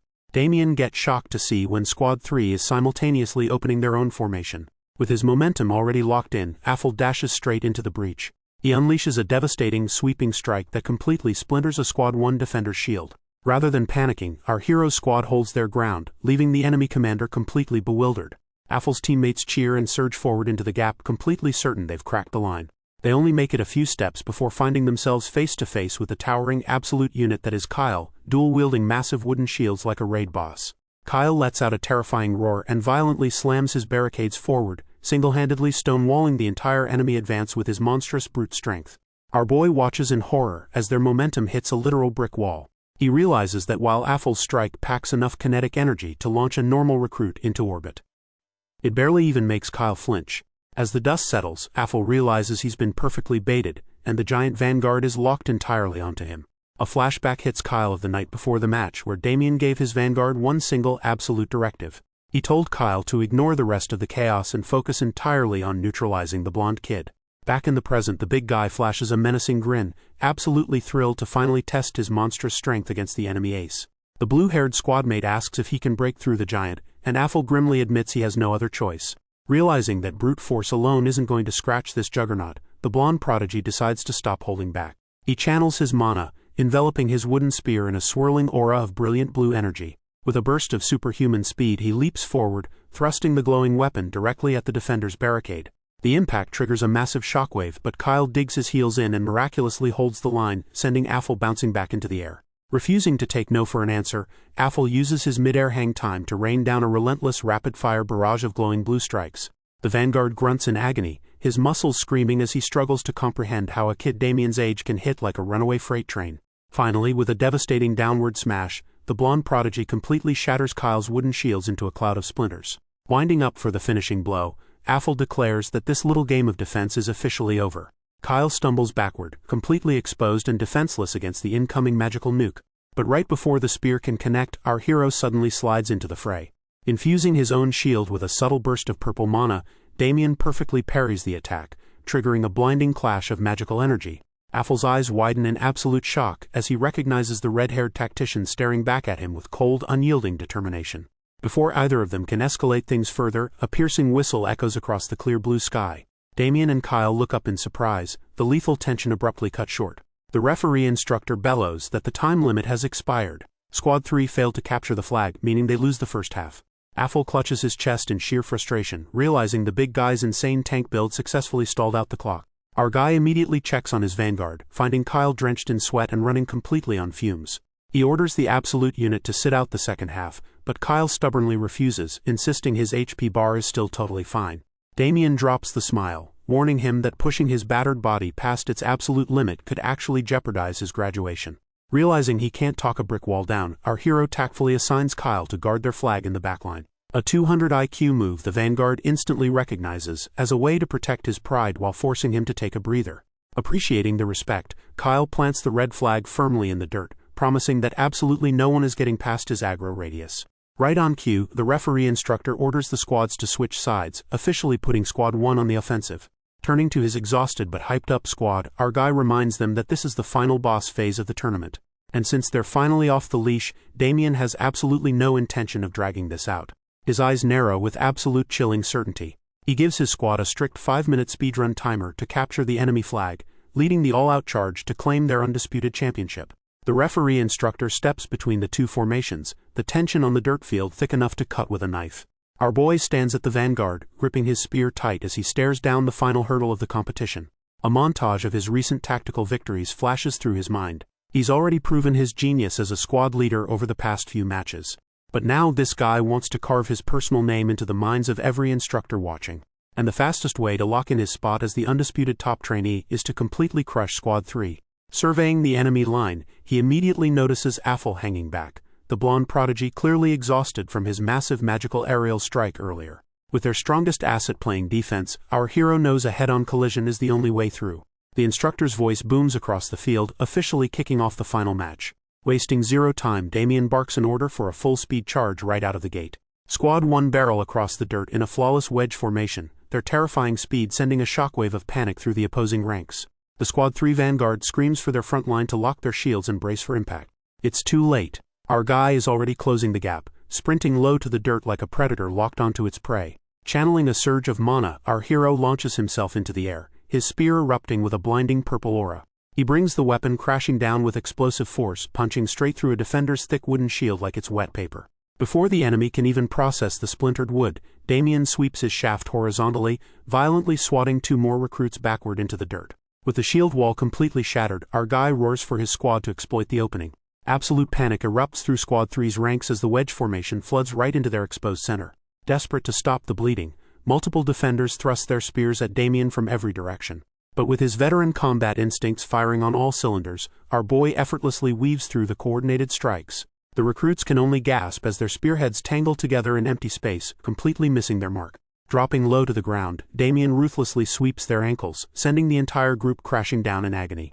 With that, our boy screams for his men to regroup. Right on cue, Kyle and the rest of Squad 1 crash into the fray, completely overwhelming the scattered defenders with a heavy assault.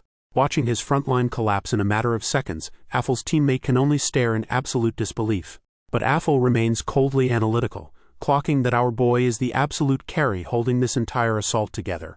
Tossing the blue flag to his teammate, the blonde prodigy steps up to the plate to handle the threat himself.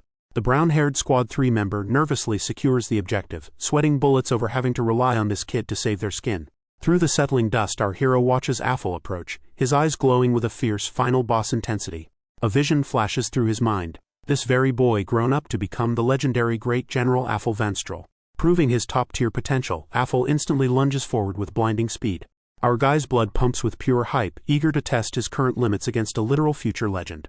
He easily backsteps the strike as it shatters the ground, instantly reading the initial thrust as a clever feint. But bro just grins like a menace as his opponent immediately winds up for the real, heavy-hitting attack. The blonde prodigy brings his spear down, unleashing a massive energy-infused shockwave as their weapons collide. Yet to Affl's absolute shock, Damien catches the heavy blow dead in its tracks, completely halting the momentum. Realizing he's completely stat-checked in raw strength, Affl swiftly pulls his weapon back to reset his stance. But our guy isn't about to let up, his own weapon flaring to life with a terrifying surge of pink and purple mana. Challenging the future legend to give it everything he's got, Damien leaps high into the air for a devastating aerial assault. Affl can only stare in absolute horror as our hero swings down with impossible speed. The weapons clash with a deafening crack, the sheer crushing pressure of Damien's mana instantly threatening to snap the defender's spear straight in half. The blonde prodigy is violently forced backward, his boots skidding across the dirt as he questions how a mere commoner could possibly possess this kind of power. Sweat pours down Affl's face as his mind races, struggling to comprehend his opponent's masterful mana control. In his mind's eye, Affl no longer sees a fellow recruit. He envisions a massive shadowy figure radiating pure, suffocating despair. Confident in his absolute dominance, our boy casually strolls through the settling dust to finish the job. He raises his glowing weapon one last time, warning Affl that this final strike is completely unblockable. With a devastating mana-infused swing, Damien completely shatters the blonde spear into useless splinters. The sheer kinetic force of the blow sends the future legend flying, tumbling violently across the battlefield. Affl hits the ground hard, groaning in pain and total utter exhaustion. Without missing a single beat, our boy dashes right past his fallen rival. Face down in the dirt, Affl can only watch in frustrated defeat as the realization hits that he completely failed to protect the objective. The coveted blue flag flutters helplessly in the wind. A moment later, Damien triumphantly hoists it into the air, officially securing their undisputed victory. Left lying in the dirt, the blonde prodigy silently processes his crushing loss. As the dust settles, Damien casually strolls back over to his defeated opponent. Offering a hand to pull him up, our hero praises the match, while Affl respectfully vows to secure the W in their next encounter. Our guy just smiles, playfully suggesting they party up next time so he doesn't have to go through that raid boss experience again. As the blonde lightly punches his arm, Damien realizes that handing this future legend his first humiliating L might just be the catalyst that turns him into an even greater monster. For now, though, he decides to push those heavy thoughts aside and just soak in the sweet taste of victory with his squad. Up in the stands, Chief Instructor Raymond and the white-haired instructor observe the celebration, nodding in approval at the flawless conclusion to the tournament. Leonhart Belkane, however, watches with his single eye, ominously noting that this little era of peace is strictly temporary. Down on the field, Squad 1 hoists our boy into the air, completely oblivious to the brutal trials that are about to drop on their heads. But before the next phase of hell begins, the camp decides to throw the boys a bone with a massive feast, leaving Kyle absolutely speechless. Everyone is completely floored by the lavish spread of roast chicken and steak, realizing that winning the tournament was definitely worth the grind. Our boy watches his squad stuff their faces like there's no tomorrow, genuinely glad to see their spirits so high despite the sheer exhaustion. Looking toward the head table, he notices Leonhart has already dipped out, feeling a twinge of regret that he couldn't chat with his old master a little longer. Suddenly, one of the armored instructors approaches the table, asking if he can crash their victory dinner. Pulling up a chair right next to Damien, he double-checks if our hero is really sticking to his crazy decision to reject the legendary knight's offer. With a heavy sigh, the older man calls it a massive shame to pass up such a one-in-a-million opportunity. Then a sly little smirk crosses his face as he leans in, asking if our guy wants to hear a juicy secret. He remembers it clearly. Leonhart pulled Affl aside and offered the blonde prodigy a spot in the prestigious Knight Order as well. Back in the present, Damien doesn't even blink, calmly replying that he'll respect whatever path his rival chooses for his own life. Amused by the dry response, the instructor just bursts out laughing, calling this guy a seriously boring kid for having zero dramatic reaction. Seeing that there is absolutely no changing this stubborn teenager's mind, the older man finally decides to drop the subject and let him eat. The armored instructor raises his glass of wine, demanding the entire dining hall's attention for a quick toast. He gives the boys their flowers for surviving the past 2 weeks but warns them to brace themselves because tomorrow the real grind resumes. The hall erupts into a massive unified cheer for the kingdom, letting the hype wash over them for one brief night. And just like that, the montage skips ahead, dropping the recruits right into their third and final week of boot camp.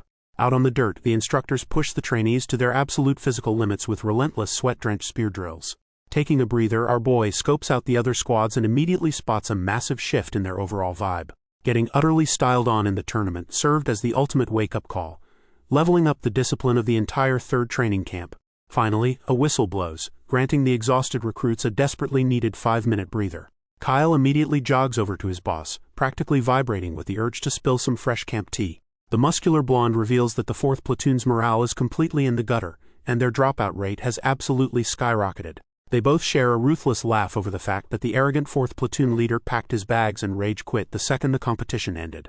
But Damien casually taps Kyle's arm, cutting the comedy short, to remind his vanguard that clowning on the losers isn't what they need to focus on right now. He addresses the surrounding trainees, dropping a harsh reality check that their individual scores are the real metric dictating their future placements. Our boy knows full well that every single commoner recruit here is dreaming of the cushy palace administrative soldier assignment. But with only 30 application spots for 160 grunts, the internal competition is an absolute bloodbath. Kyle nods along, acknowledging that pretty much everyone signed away their lives for that exact same golden ticket. Then the blonde vanguard suddenly panics, grabbing Damien by the collar as the horrific realization hits that his boss's flawless scores make him a massive threat. As Kyle frantically shakes him back and forth, our hero calmly denies the accusation, stating he has absolutely zero intention of going to the royal palace. He points out that securing a palace job just means being cooped up inside a fancy cage all day. Kyle admits the desk jockey life sounds a bit suffocating, but argues it's still the most prestigious assignment on the board. Damien just scoffs, telling the musclehead that a guy like him who loves throwing his weight around would literally die of boredom behind a desk. Genuinely curious, Kyle asks where the undisputed top trainee is actually planning to go. Without missing a beat, Damien confidently declares that he's joining the Neo-Calates. Kyle screams in absolute disbelief, turning to the rest of the squad to loudly announce that their fearless leader has officially lost his mind. Our boy swiftly shuts down the dramatic outburst with a ruthless kick straight to Kyle's shin. Crouching in the dirt and nursing his bruised leg, the blonde musclehead just chuckles, realizing his gut feeling about his squad leader was dead on. He bursts into a hearty laugh, calling Damien an absolute madman, and declaring that's exactly why he vibes with him so much. When the break whistle blows, a fired-up Kyle rallies the rest of the troops, hyped beyond belief that they are officially down one major competitor for that cushy palace desk job. Fast forward a few days, and the grueling boot camp finally wraps up as the recruits gather in the courtyard for their discharge assembly. Standing at attention in the pristine formation, our hero reflects on how ridiculously fast the whole enlistment period flew by. Commander Barris takes the podium to deliver the standard graduation speech, urging the boys to keep pushing their limits for the glory of the kingdom. A quick whisper from Gerard snaps our guy right out of his nostalgic train of thought. The entire battalion snaps to attention, delivering a crisp, synchronized salute to officially put a bow on the ceremony. But before anyone can pack their bags, the clipboard instructor steps up, announcing that it's finally time to reveal the top 5 trainees of the cohort.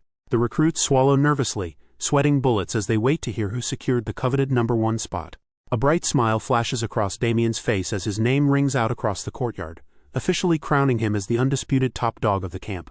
Affl is called up next, easily locking down the second-place spot. Kyle, Gerard and Alex round out the top 5, swelling with pride as their names echo through the ranks. An instructor immediately orders the elite quintet to follow him, dropping the bombshell that they'll each get to choose one piece of equipment from the armory as a reward. Standing before the heavy iron doors, the instructor turns to Damien, giving our boy the honor of first pick. Our hero eagerly pushes the door open, having waited for this exact moment since he first set foot in the camp. Stepping inside, he takes a second to appreciate the neatly organized rows of weapons and military supplies. He briefly inspects a potion bottle, wondering if there's some hidden, overpowered treasure tucked away in the corners. But he quickly shakes off the distraction, deciding to stick to the script and grab exactly what he came for. Striding purposefully down the aisles, his eyes are locked onto a very specific shelf. Reaching up, he snatches a small item from the top, a satisfied smirk spreading across his face. It's a magic ring that grants temporary invisibility, a little secret a subordinate from his past life had tipped him off about. As he heads for the exit, he notes that the other recruits wouldn't even realize its value, since none of them have the mana required to activate it. Back outside, an instructor calls Affl up to make his selection. Our boy watches him closely, recalling that in his past life, Affl was the one who originally sniffed out the invisibility ring. With his destined prize hijacked, Damien eagerly wonders what the blonde prodigy will settle for instead. But his curiosity turns to pure shock when Affl strolls out of the armory almost immediately. A cold sweat breaks out on our guy's face, stunned that the kid didn't even need to browse. Kyle asks if he's okay, but Damien quickly brushes the concern aside. His eyes are completely locked onto the small item in Affl's hands, recognizing it in a heartbeat. It's an ancient seal bearing the crest of a fallen kingdom, the true secret behind how Affl learned to wield mana.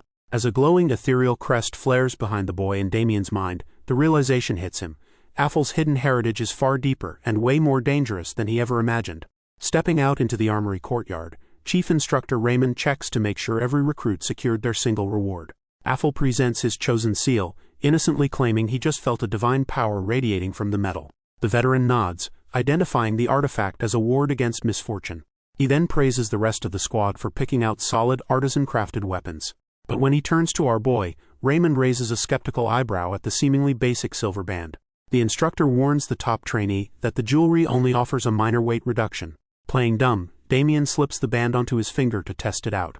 Instantly, our hero leaps into the air, leaving literal afterimages as his body feels light as a feather. Landing smoothly, he assures the instructor that the effect is actually much better than he expected. Grinning to himself, our guy realizes he just scored a dual purpose, a rank artifact that grants both weight reduction and total invisibility. With the armory loot settled, Raymond orders the squad inside to finalize their branch applications. Sitting at the desk, Damien is handed his official placement form. Without a second thought, our boy scribbles down his target, the notoriously brutal Neo-Calates unit. Watching over his shoulder, Chief Instructor Raymond internally weeps at the wasted potential, knowing this absolute unit belongs with the Knights. But the deed is done, and our guy hands over the completed paperwork to officially seal his fate. The armored veteran issues a grave warning about the absolute meat grinder he just volunteered for, which our hero respectfully brushes off. With a final, heavy pat on the shoulder, Raymond acknowledges his insane month of hard work and officially dismisses him.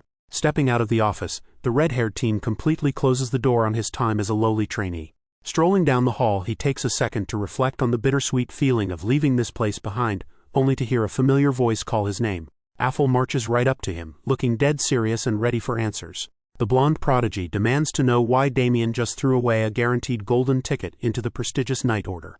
Then he shares his own massive update. He officially accepted Leonhardt's recommendation, and is heading to the Knights himself. Damien just smiles and pats his destined rival on the shoulder, genuinely praising the 200 IQ career move. Affl can't help but chuckle at the sheer irony of this guy hyping up a path he literally just rejected, admitting that Damien is truly built different. But the blonde prodigy's smile fades as he extends a hand, warning our hero that the Neo-Calics unit he just signed up for is a literal death trap. The two prodigies clasp hands firmly, locking in a promise to cross paths again on the battlefield. Watching the blonde teen walk away, our guy wonders if Affl has any idea of the massive destiny waiting for him. In his mind's eye, Damien envisions the monstrous legendary General Affl is fated to become, radiating an aura of absolute power. Shaking off the hype vision, our boy decides it's time to bid a proper farewell to the rest of his platoon. He steps into the Squad 1 dormitory, finding his victorious team lounging on their bunks. Instantly, Kyle spots him and rushes over with his arms wide open like an oversized, excited puppy. The massive brawler throws an arm around Damien's shoulder, visibly relieved that their leader didn't just dip without saying goodbye. But the vanguard flashes a cryptic grin, leaving a heavy hint that they'll be seeing each other much sooner than expected. Before Damien can even question the Seuss comment, Kyle grabs his shoulders and rallies the entire squad to attention for a final address. Damien looks over the boys he led to victory, shedding the tough guy act to sincerely thank them for trusting his command. The dormitory erupts into wholesome cheers as the squad wishes their legendary leader the absolute best of luck on his crazy new path. With the wholesome farewells wrapped up, our boy slings his bag over his shoulder and hits the road toward the capital.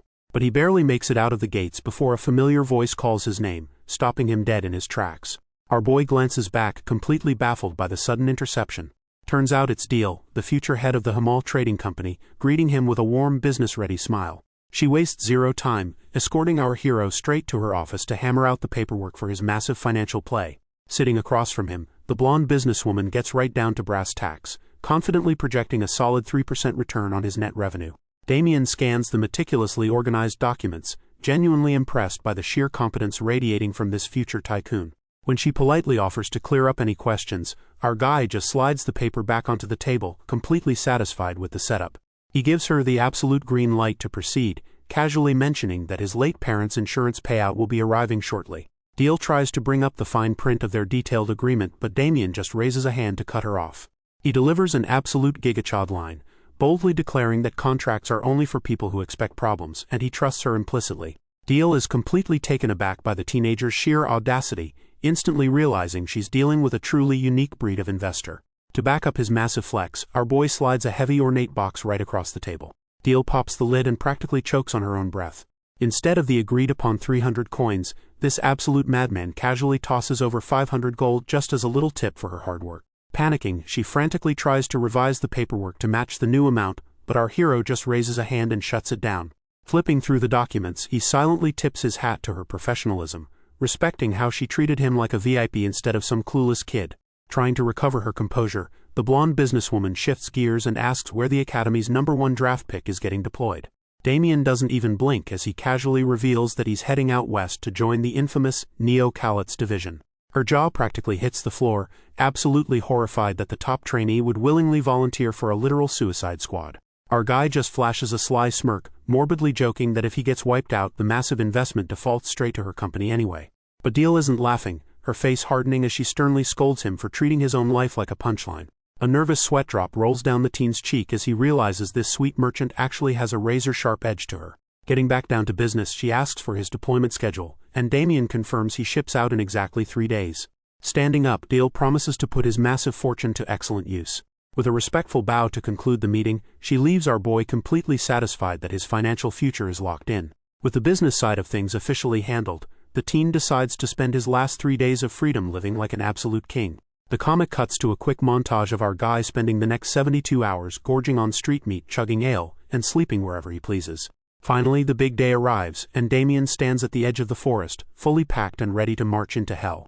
He double-checks his gear, taking a deep breath to mentally prepare himself for the unknown. But before he can take a single step, he senses a massive, all-too-familiar presence creeping up right behind him.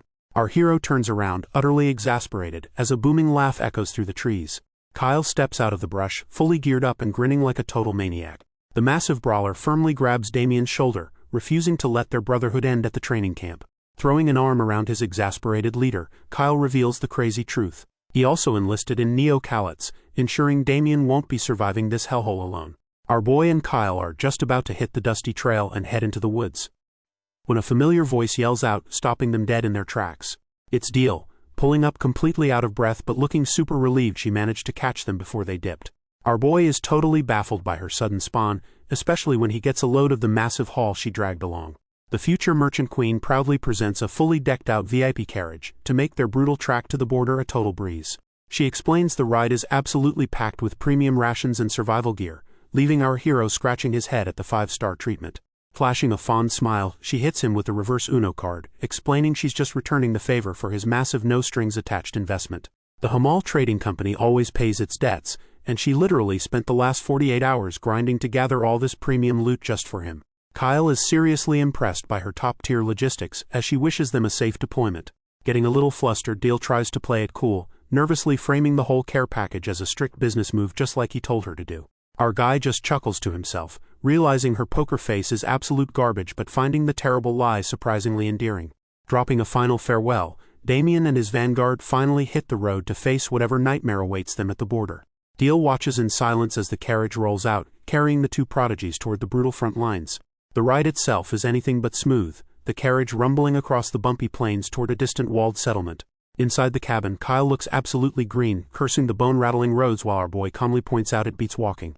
Rolling up to the wooden gates of our call, they immediately notice a massive red flag. There's an eerie absence of any civilians. Leaning back with his hands behind his head, Damien guesses the locals are either hiding from monsters or out foraging in the Dronzerian forest.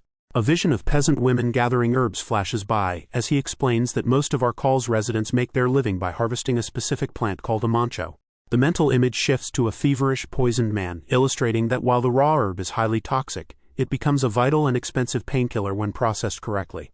Hopping out of the carriage, our guy notes that since the forest supplies 60% of the kingdom's amancho, the locals have no choice but to risk their lives for the trade. Shouldering their massive packs, the two recruits head into the town to track down their new base. Their heavy boots echo down the deserted, mist-shrouded streets. Suddenly, Kyle stops dead in his tracks, his tough guy act cracking as he looks incredibly nervous. He points at a dilapidated, imposing stone fortress looming in the fog, praying to whatever gods are listening that it isn't their destination.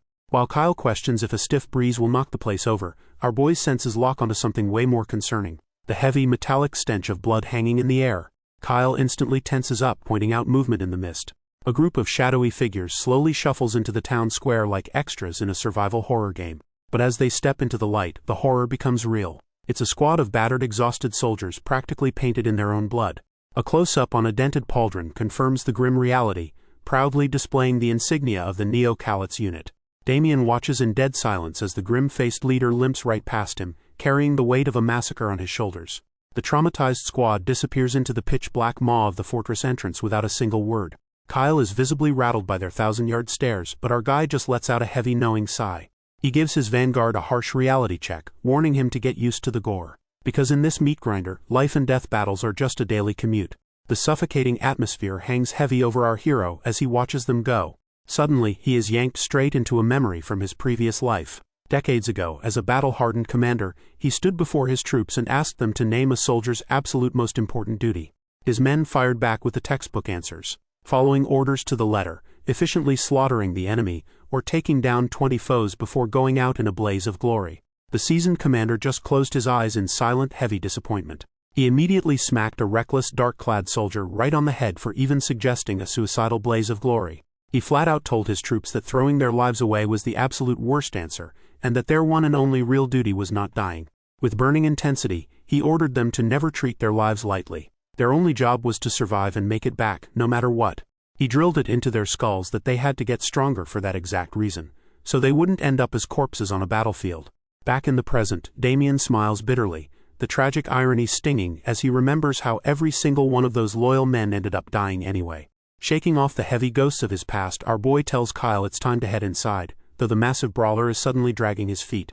Our guy hits him with a dead serious look, reminding his towering vanguard that they came to this hellhole for one reason only, to get stronger. Kyle stammers, pointing out the absolute suffocating despair radiating from the battered squad that just walked in. But our hero completely ignores the warning, marching straight toward the ominous stone entrance without missing a beat. Left with zero options, the blonde powerhouse scrambles to catch up with his fearless leader. Cutting inside the barracks, the atmosphere is instantly explosive as an angry, dark-haired soldier violently hurls his gear onto a wooden crate. He screams about the brass feeding them garbage intel, recalling a brutal ambush where they were swarmed by over 30 orcs and a literal orc wizard.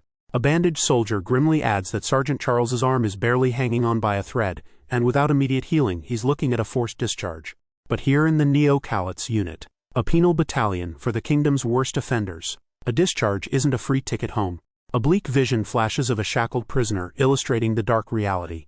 Getting kicked out just means rotting in a cell for the rest of their natural lives. Or, as another bloody vision shows, they stay and get worked to the bone on the battlefield until they're violently tossed aside. The furious soldier curses the rigged system, demanding to know how a crippled man is supposed to survive on the outside. The shouting is abruptly cut short by Captain Taran, who calmly steps in and orders them to call for a doctor and request a priest from the temple. One of the men anxiously points out the fatal flaw in that plan. Their meager meat shield paychecks can't possibly cover a priest's exorbitant healing fees.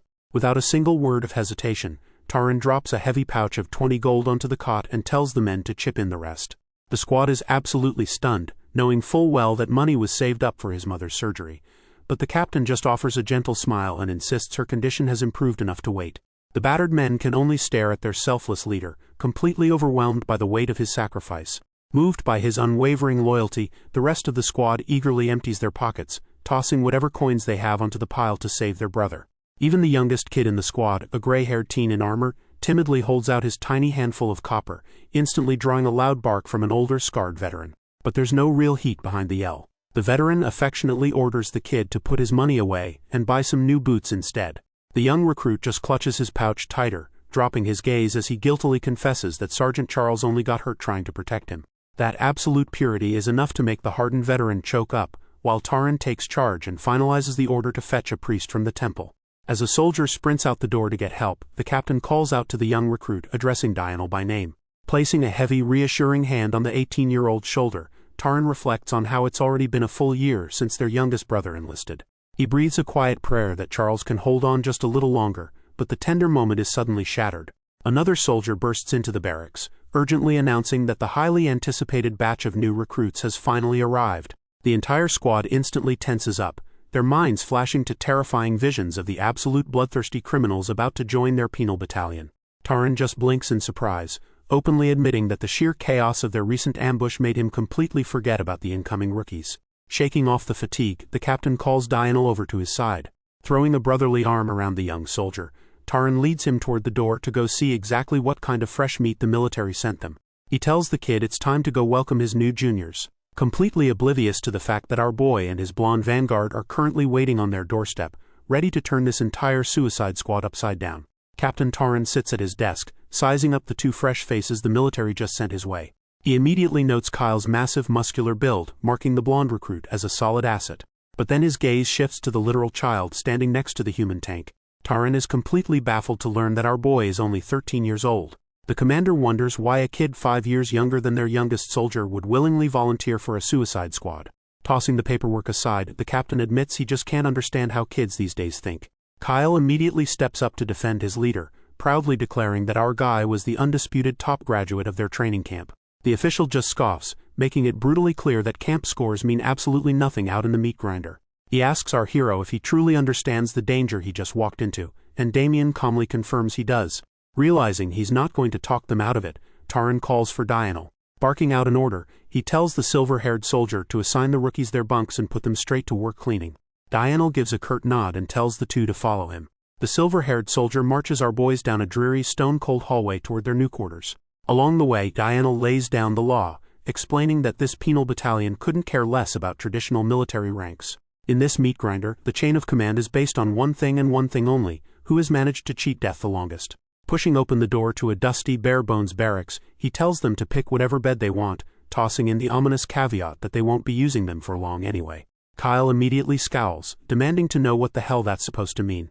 Diurnal glances back over his shoulder, dropping the heavy detail that despite being stationed here for a full year, he is still the absolute newest member of the squad. Before the big guy can even process the math on that, Diurnal whips out a brutal kick straight to Kyle's leg, forcing the absolute unit down to his knees.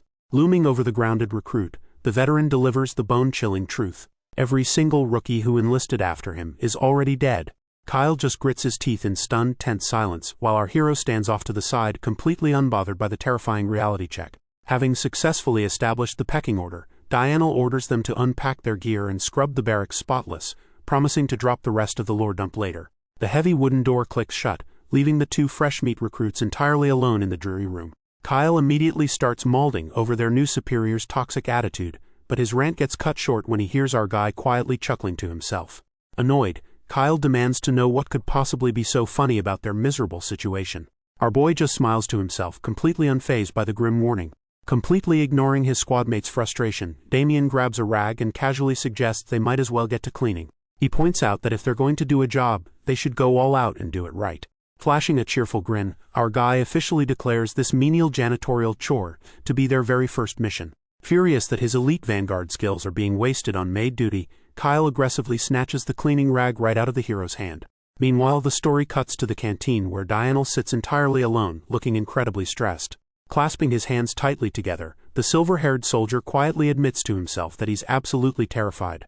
A flashback takes him to a chaotic forest battle during his early days in the unit. Acting as a confident mentor to a nervous new recruit, he confidently told the kid to stay back and watch. But that arrogant confidence was shattered in a single, horrifying instant. Diurnal stared down at the lifeless body of the boy he swore to protect, the brutal realization crashing down that one moment of carelessness was fatal. Back in the present, Diurnal sees neocalites for what it truly is: an absolute meat grinder where a mangled corpse is the only retirement plan. Letting out a heavy sigh, he admits he completely stopped looking after the rookies, knowing that getting attached in a suicide squad just leads to more pain. Yet as an image of our boy flashes in his thoughts, Diurnal can't shake the nagging feeling that this particular red-haired kid is built entirely different. His brooding session gets cut short when the local shopkeeper calls out to hand over his freshly repaired boots. Tossing some coins on the counter, the veteran tries to push the doomed recruits out of his head. The chatty NPC merchant won't let it go, casually gossiping about a pair of totally clueless-looking guys wandering outside the base earlier. The old man actively roasts them, scoffing that the newbies looked so incredibly useless he assumed they were just bottom-tier Defense Corps fodder. Not even bothering to defend his new subordinates, Diurnal just hits him with a polite bow and dips out of the shop. Stomping back to the barracks, the silver-haired soldier hardens his resolve, deciding it's his duty to properly crush their spirits into dust. Out here in the trenches, main character traits like pride and motivation are just a fast-track ticket to an early grave. Pushing open the heavy wooden door, he fully expects to find the room still looking like a certified disaster zone. Instead, his eye snaps wide open in absolute system-crashing shock at what's waiting for him inside. Our boy turns around, rocking a smudge of dirt on his cheek, and cheerfully welcomes the veteran back to the dorms. Diurnal just stares in absolute disbelief, his brain fully short-circuiting as he takes in a barracks that is literally sparkling clean. Two other soldiers walk up behind him, equally mind-blown, and ask just how ruthlessly he whipped these rookies to get this kind of result. Sweating bullets, Diurnal stammers out a weak denial, swearing he didn't do a single thing. Meanwhile, our guy eagerly holds up a bucket, asking his senior to inspect their handiwork and point out any missed spots like a total teacher's pet. Diurnal's mind races, knowing full well that normal recruits just push a broom around for 5 minutes and call it a day. Terrified by this unnatural level of dedication, he starts wondering if they're using malicious compliance to wage psychological warfare against him. Suddenly, a booming laugh echoes from the doorway, making the silver-haired soldier flinch. Captain Taran steps into the room, laughing his absolute heart out at the pristine, unrecognizable state of the barracks. The other soldiers whisper in sheer shock, completely floored to see their notoriously stoic commander actually showing positive emotion. Still chuckling, Taran waves the two overachievers forward. He looks between them, asking if they really managed to scrub this entire disaster zone spotless all by themselves. Leaning in, Taran asks why they went to such insane lengths when they could have easily just faked it. Standing at perfect attention, our boy smoothly credits Diurnal, claiming they were simply following their senior's orders to the absolute letter. The captain studies them, relying on his years of grueling battlefield experience to read their true depths. He notes that Kyle's monstrous physique means the big guy could be thrown into actual combat with minimal training. But when he looks at Damien, the veteran commander draws a complete blank. He just can't fathom why a top-tier prodigy would willingly walk into this absolute hellhole.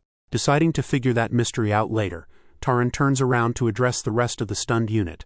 Throwing his arms around the two stiff rookies, he cheerfully announces that they are officially the newest members of the squad. And despite all the grim warnings, Damien and Kyle can't help but crack a smile as they are finally welcomed into Neo-Calit's. Years ago, in a dimly lit barracks, a fellow soldier asked Damien when their endless war would finally end. Our guy gave him the cold hard truth: it would only end if they surrendered. But his comrade ignored the cynicism, looking him dead in the eye and demanding that Damien not die before he did. Damien tried to brush off the heavy sentiment, but his friend just chuckled and insisted he make the promise. Back in the present, our hero lies awake, reflecting on how he never actually gave the guy an answer. He remembers it clearly. He stood over that same comrade's heavily impaled corpse on a grim battlefield. He technically kept the promise, surviving long enough to leap into the air and violently strike down an enemy soldier with his spear. The memory fades, leaving our boy staring at the ceiling, frustrated by the ghosts of his past. Unable to shake the restless energy, he decides there's no point in trying to sleep, and opts to practice his mana cultivation instead. He slips out into the quiet night, heading for the dark woods near the base. His solo training session is put on hold when he spots a silhouette swinging a blade in the distance. Peering through the gloom, he realizes it's Yahello, fiercely hacking away with a massive sword. Watching from the bushes, our boy realizes Yahello was a massive practice nut even back in his past life. But seeing the swordsman resting on that massive blade, our guy can't help but cringe at how terribly it synergizes with his speed-based fighting style. He remembers how impossibly stubborn Yahello was about his gear in his previous life, chuckling at the thought of getting swung at if he tried to correct him now. Deciding not to ruin the tiny bit of favor he's managed to scrape together, Damien quietly walks away, leaving the advice for another day. The next morning, the Suicide Squad gathers at the base of a jagged, towering mountain range for some grueling physical conditioning. With Captain Taran running late, the Neo-Calit seniors decide to kill time by starting a betting pool. Silver coins start flying as they eagerly place wagers on exactly how fast the fresh meat will break down and pass out. Overhearing the blatant disrespect, Kyle bristles, absolutely fuming at how much they're looking down on them. Damien just watches the undisciplined circus unfold, noting how completely cooked the unit's atmosphere really is. Without a word, he leaves a confused Kyle behind and strolls right up to the gambling ring. Slipping into the circle like a ghost, Damien startles the absolute life out of the veterans and casually asks to join the fun. Recovering from the jump scare, the seniors just laugh in his face, mocking the rookie and asking if he even has the coin to play with the big boys. He tells the group he's absolutely in, but he wants to tweak the rules of engagement just a bit.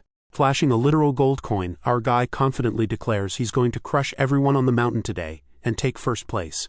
He casually asks if they want to add any more stakes, earning a collective scoff from the peanut gallery. The veterans crack up at his sheer audacity, agreeing to throw their entire pooled pot against his gold. But they want a pound of flesh in return. If the rookie loses, he's doing all their laundry for a solid month. Completely unfazed, Damien politely asks to tack on one final condition of his own. If he wins, he wants a full month of free time during scheduled training hours. A demand so unhinged it leaves the seniors completely speechless. Before they can shoot it down, Captain Taran suddenly speaks up, officially greenlighting the outrageous wager. The scarred commander then turns his attention to Yahello. With an amused smirk, Taran orders the gray-haired swordsman to throw his hat in the ring too. When Yahello hesitates, the captain immediately goes for the throat, asking if he's actually scared of getting smoked by a junior. His pride stung, Yahello defensively denies it, claiming he just didn't want to waste his cash on a foregone conclusion. Taran casually tosses a coin over to the gray-haired swordsman, covering his buy-in and completely removing his last excuse to back out. Turning back to our boy, the scarred captain formally locks in the terms. If the rookie actually manages to outtrain the veterans, that coveted free time is all his. But Taran isn't done raising the stakes, flashing a wicked smirk as he promises the seniors an absolute nightmare of extra training if they let a fresh recruit show them up. That threat is all the motivation the Neo-Calit seniors need, and they immediately lock their sights on our hero, vowing to crush this arrogant upstart into the dirt.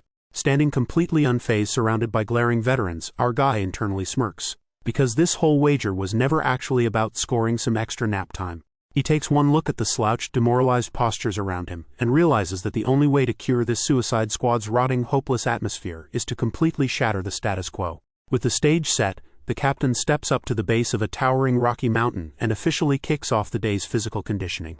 He points to a massive stack of thick wooden logs, cheerfully informing the unit that they'll be lugging these heavy timber blocks all the way to the peak.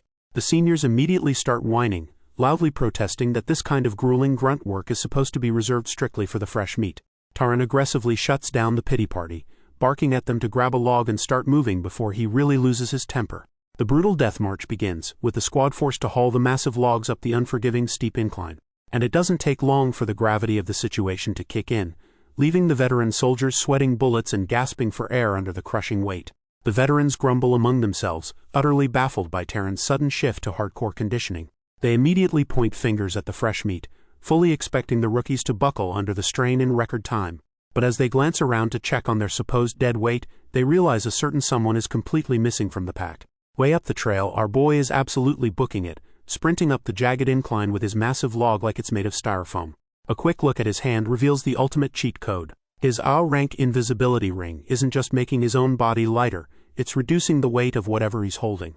Damien flashes a wicked grin, incredibly satisfied with his armory loot.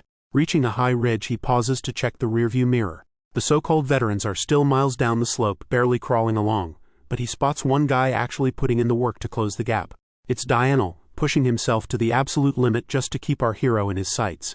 The gray-haired swordsman is gasping for air, the realization hitting him that the kid is already at the finish line. Yahello thought he was just dealing with a top-tier trainee, but watching this absolute monster scale the peak forces him to rewrite his entire power-scaling chart. Damien effortlessly plants his log at the summit, claiming first place and officially dooming the seniors to a world of pain. Captain Taran stares at our guy, genuinely stunned that the rookie actually pulled it off. And as Yahello finally stumbles up to the peak in second place, the scarred captain realizes they just scored a recruit who's vastly more dangerous than anyone anticipated. Stepping up to the edge of the cliff, Taran bellows down to the struggling stragglers, officially calling an end to the climb. He coldly reminds the exhausted seniors of the stakes, ordering everyone who lost to the newbie to hit the dirt for their promised hell training. But before the brutal punishment can even begin, a panicked trainee frantically calls out to the captain. The terrified soldier points a trembling finger back down the mountain, screaming for Taran to look at their base. The captain's eyes widen in absolute horror as he spots it. A crimson flag snapping in the wind over the unit building, signaling a catastrophic Grade 1 emergency. Outside the imposing gates of the Neo-Calit's base, the peace is shattered as a sudden crisis hits the penal battalion. Inside, Captain Taran is already demanding answers, wanting to know exactly why the Grade 1 emergency red flag was just raised. The report is an absolute disaster. A group of civilian herb gatherers has suffered heavy casualties deep inside the restricted Dronzerian forest. Yahello curses the sheer stupidity of civilians wandering into forbidden territory. But the reporting subordinate reveals that the gatherers were actually escorted by 6 mercenaries, and they still have zero clue what kind of monster wiped them out. Wasting no time, Taran turns to Aaron for an immediate headcount. He orders 50 able-bodied men to assemble on the double, instructing them to leave the lightly wounded behind. Internally, the captain is sweating. The deployments are getting way too frequent, and he suspects the forest's entire ecosystem is mutating into something far more lethal. Out in the courtyard, the suicide squad stands in disciplined formation, ready to march into hell. Taran barks the order to gear up and move out. But suddenly our boy boldly steps up to the plate, volunteering himself and Kyle for the deadly mission. Taran shuts him down instantly, sternly reminding the rookies that a real bloodbath is nothing like their little training camp. But our guy refuses to take no for an answer, pitching a compromise where he and Kyle just tag along as rearguard luggage carriers. Captain Taran closes his eyes, the bitter reality chewing at him that his penal battalion is actually desperate enough to need a couple of kids. Swallowing his pride, he gives them the green light but lays down an ironclad rule: absolutely zero combat.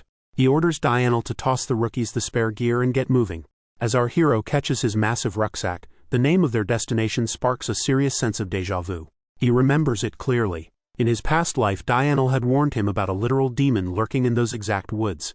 At that time, Damien had completely scoffed at the fairy tale, but the veteran wasn't joking around. Yahello described the terrifying demon as a force of nature, brutally slaughtering everything in its path. The absolute unit was so overwhelmingly overpowered that the soldiers had no choice but to tuck tail and abandon their post. Yahello bitterly confessed that this single, unstoppable beast was the sole reason the Neo-Calit's unit was originally wiped off the map. Back in the present, our guy sweats under the weight of his pack, his brain doing mental gymnastics trying to reconcile his past life intel with this current timeline. With the lore getting entirely too messy, he resolves to use this luggage boy gig to investigate the truth of the forest firsthand. Captain Taran does a final gear check, making sure the boys are strapped and ready to roll. He hammers home the golden rule of the penal battalion, ordering them to avoid unnecessary aggro at all costs. Echoing our hero's own past life philosophy, the captain stresses that making it back alive is their absolute top priority. With the pre-game speech wrapped up, the Suicide Squad marches out of the fortress gates. Our boy breaks into a determined grin, hyped to finally get a taste of real combat in this new life. The platoon pushes into the lush green valley, splitting into tight three-man search grids to comb the perimeter. Damian and Kyle fall in line behind a veteran squad leader, playing the part of obedient pack mules. At first glance, this restricted zone looks like your average run-of-the-mill woodland. But the second they cross the tree line, an icy chill spikes down our guy's spine.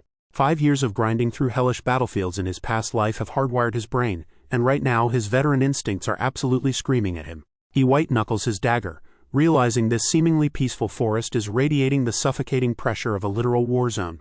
Suddenly a sharp whistle pierces the silence, stopping the squad dead in their tracks. Captain Taran doesn't waste a second, sprinting straight toward the source of the noise. One of the vanguard soldiers flags down the arriving squad leader, pointing ahead. What they find is a complete massacre, with mangled bodies and pools of blood painting the forest floor. Inspecting the dropped gear, Taran realizes the previous search party didn't even try to fight back. Whatever hit them had them so paralyzed with fear that they abandoned their weapons entirely. The captain stares up at a violently splintered tree trunk, his mind racing to comprehend what kind of absolute unit could snap solid wood like a twig. Aaron nervously asks if a local bear monster did this, but Taran immediately shoots that theory down. Nothing in this ecosystem packs that kind of raw physical power. The soldier tries to pivot his guess to an ogre, but gets abruptly cut off. Our boy steps up to the plate, pointing his dagger at a massive carcass half buried in the brush. It turns out to be a giant red bear, completely shredded by gouging claw marks so deep they look like trench lines. Breaking down the crime scene like a seasoned detective, Damian deduces that an even larger, apex-level beast has to be the one responsible for the carnage. Taran is genuinely blown away, staring at the 13-year-old rookie who just delivered a spot-on tactical analysis with zero hesitation. Realizing he's acting a little too much like a battle-hardened veteran, our guy smoothly covers his tracks, feeding the captain a flawless lie about learning everything from his hunter father. Kyle blinks in confusion, opening his mouth to point out that bro's dad was actually a soldier. But our boy shoots him a death glare so terrifying it instantly forces the blonde recruit to swallow his words. With the mood turning grim, Captain Taran makes the tough call to fall back for the day, ordering the squad to carefully collect the bodies of the fallen so they can be returned to their families. Damian silently agrees with the tactical retreat, knowing full well that pushing forward blind against an unknown apex predator would be absolute suicide. Watching the veteran lead, our hero reflects that despite his gruff exterior, Taran is a genuinely excellent commander. The captain barks at the men to move quickly, desperately trying to get his squad out of the kill zone. Suddenly Damian's veteran instincts scream at him, and he frantically yells for everyone to take cover. Out of nowhere, a massive boulder crashes directly into the formation, creating a shockwave that blows Taran and his men completely off their feet. Absolute chaos erupts as soldiers scream in agony, the devastating surprise attack leaving legs crushed and the squad completely disoriented. Panic spikes as Damian screams Kyle's name, watching the absolute madman sprint directly toward the incoming danger. Planting his feet, the blonde powerhouse uses his insane physical strength to move a massive boulder completely barehanded. Our guy immediately rushes in to back him up, unleashing a burst of mana to help push back against the crushing weight of the rock. Together, the two rookies manage to hold the colossal rock at bay, stopping it from completely flattening the squad. Captain Taran frantically barks orders, directing the rest of the men to pull a trapped comrade out from underneath the crushing weight. The heavily bleeding soldier is dragged out of the danger zone. Taran curses at the grim state of the man's injuries, but Damian steps right in, pulling a medicinal herb from his pack. Our hero instructs the wounded soldier to chew on the leaves to dull the excruciating pain. Taran immediately snatches the plant away, warning that the herb is highly toxic without a neutralizer. But our guy is already 10 steps ahead, calmly revealing he brought the exact seeds needed to neutralize the poison. As the injured men chew the makeshift remedy, the captain just stares at the kid in utter disbelief, completely baffled by his veteran-level survival knowledge. There's no time to marvel though, as Damian urgently warns Taran that the boulder didn't just fall. It was thrown, meaning the attacker is right on top of them. Right on cue, heavy earth-shaking footsteps echo through the trees, freezing the blood in their veins. Out of the shadows, a gigantic, terrifying bear monster with glowing red eyes looms over the squad, finally revealing the true nightmare of the forest. The frontline grunts freeze in absolute terror as a massive shadow completely eclipses the sun. The commander screams for everyone to draw their steel and brace for impact. A colossal black bear monster with glowing red eyes steps out of the tree line and unleashes an earth-shattering roar. Wasting zero time, the beast swings a massive paw that forces the squad to scatter like bowling pins.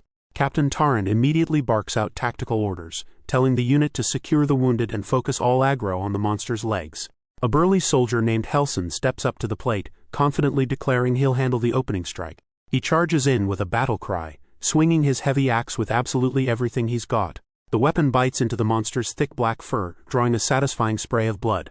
But Helson's confidence completely shatters when he realizes his ultimate attack barely chipped the beast's health bar. Sprinting forward, Taran screams at the axe wielder to snap out of his shock and move. Unfortunately, it's way too late. The giant bear rears up, casting a deadly shadow over the paralyzed soldier. With a sickening thud, the beast's massive paw smashes directly into Helson's face, sending him straight to the shadow realm. The force of the blow launches Helson backward like a rag doll, his weapon spinning uselessly into the dirt. As he groans in the grass, the massive beast closes the distance to finish the job. It raises its razor-sharp claws high into the air, winding up for a brutal execution.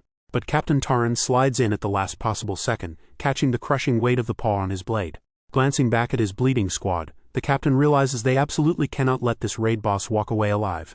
Gritting his teeth against the immense pressure, he furiously barks at the remaining men to launch their counterattack.